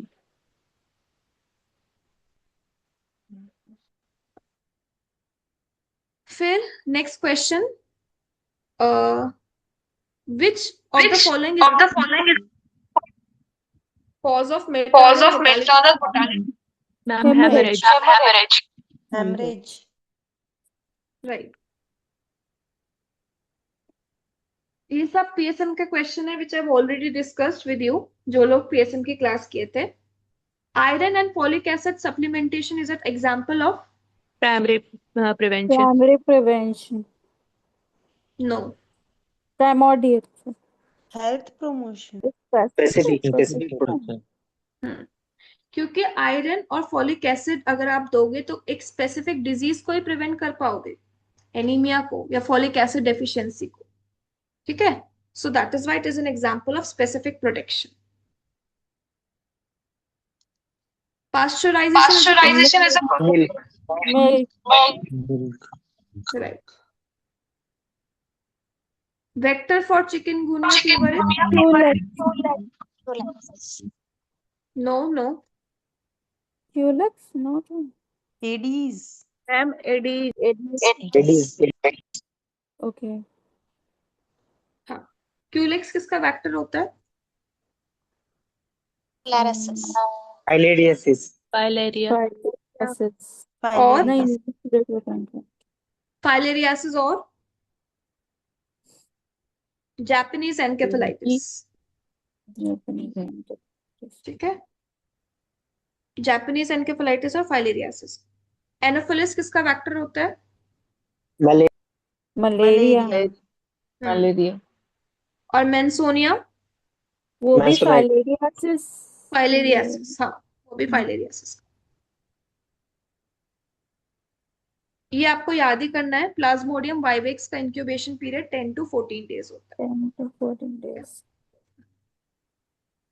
BCG vaccine is administered Intradermal. First dose कब दी जाती है BCG वैक्सीन की? At birth. First dose At at birth. At birth. Right, at birth. ORS जो होता है does not contain calcium lactate. Calcium lactate. Right. So ORS के अंदर sodium chloride होता है, ग्लूकोज होता है, पोटेशियम क्लोराइड होता है, ट्राइसोडियम साइट्रेट होता है। इसकी वैल्यू भी हमें याद रखना है। सोडियम क्लोराइड 2.6 ग्राम होता है, ग्लूकोज 13.5 ग्राम, सबसे ज्यादा। हाँ, potassium chloride 1.5 and trisodium citrate 2.9 gram. ठीक है, ये वैल्यूज भी पूछी जाती है।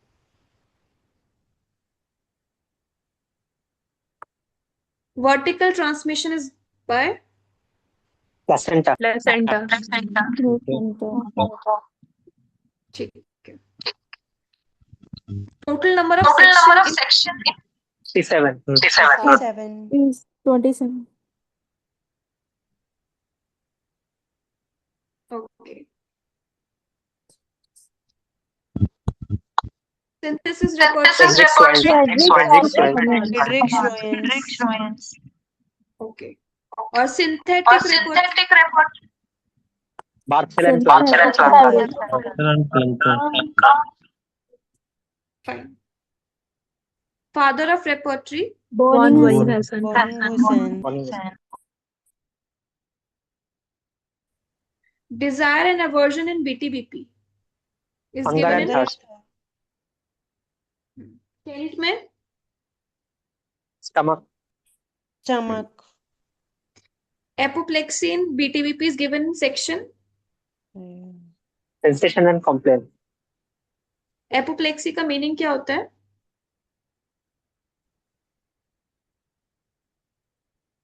Sudden searching of blood towards head. इसको हम सीवियर जो बोलते हैं आज की टर्म में, उसको एपोप्लेक्सी बोलते हैं, cerebral haemorrhage. Cardiovascular. Yeah. Then torch infection include all of the following except Hepatitis B. Hepatitis B virus. so torch में क्या क्या आता है? T से toxoplasmosis, Toxoplasma.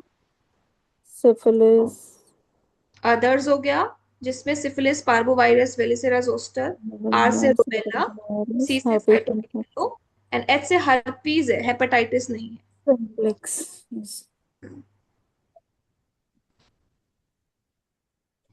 Normal female pelvis is Gynecoid. Gynecoid. Uterus develop from Mullerian duct. Mullerian duct. तो इसमें एक चीज याद रखना है,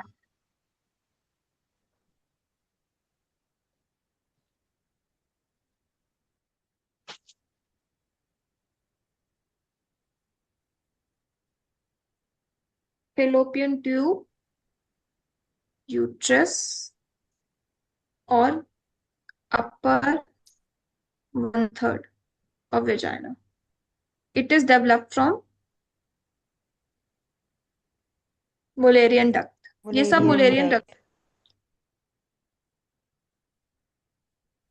Then lower 2/3 of vagina is developed from urogenital sinus. Urogenital sinus. And ovaries is developed from Gonadal ridge. genital bridge.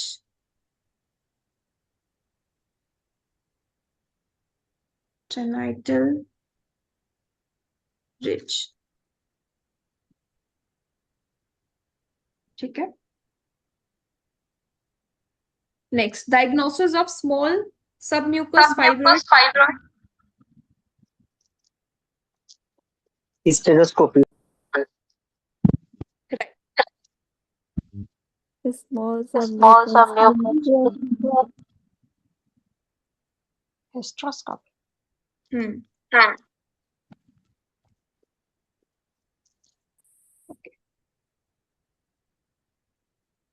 Physiological amenorrhea. Pregnancy. All except पूछे. Post puberty. Post-puberty. Yes. Femoral hernia is most common in Women. Woman. और mail में Inguinal. Inguinal hernia. right. Pain at McBurney's point is a characteristic of Appendicitis. Appendicitis. McBurney's point किसको बोलते हैं? Lower two-third और medial two-third between umbilicus and Umbilicus और posterior superior superior spine. iliac spine के बीच में. हाँ. Yes. Right. Expressed. Medial 2/3 and lateral 1/3 के बीच का जो पॉइंट होता है, ठीक है, अम्बिलिकस से लेके anterior superior iliac spine.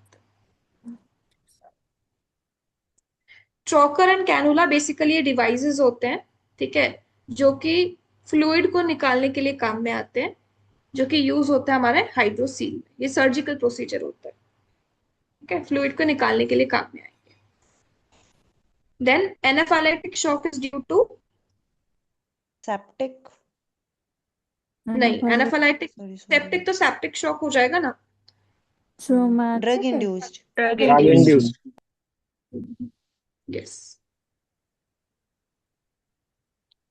Pulled elbow is due to Subluxation of radial head. yes. ठीक है, सबलक्सेशन ये बच्चों में ज्यादातर मिलता है हमें, जैसे actually not a proper fracture नहीं बोल सकते उसको हमें. रेडियल हेड जो होता है इसको subluxation.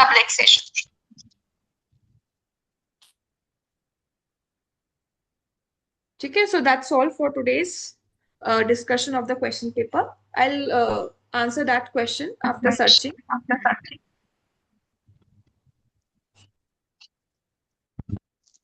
Thank you everyone. Thank you, ma'am.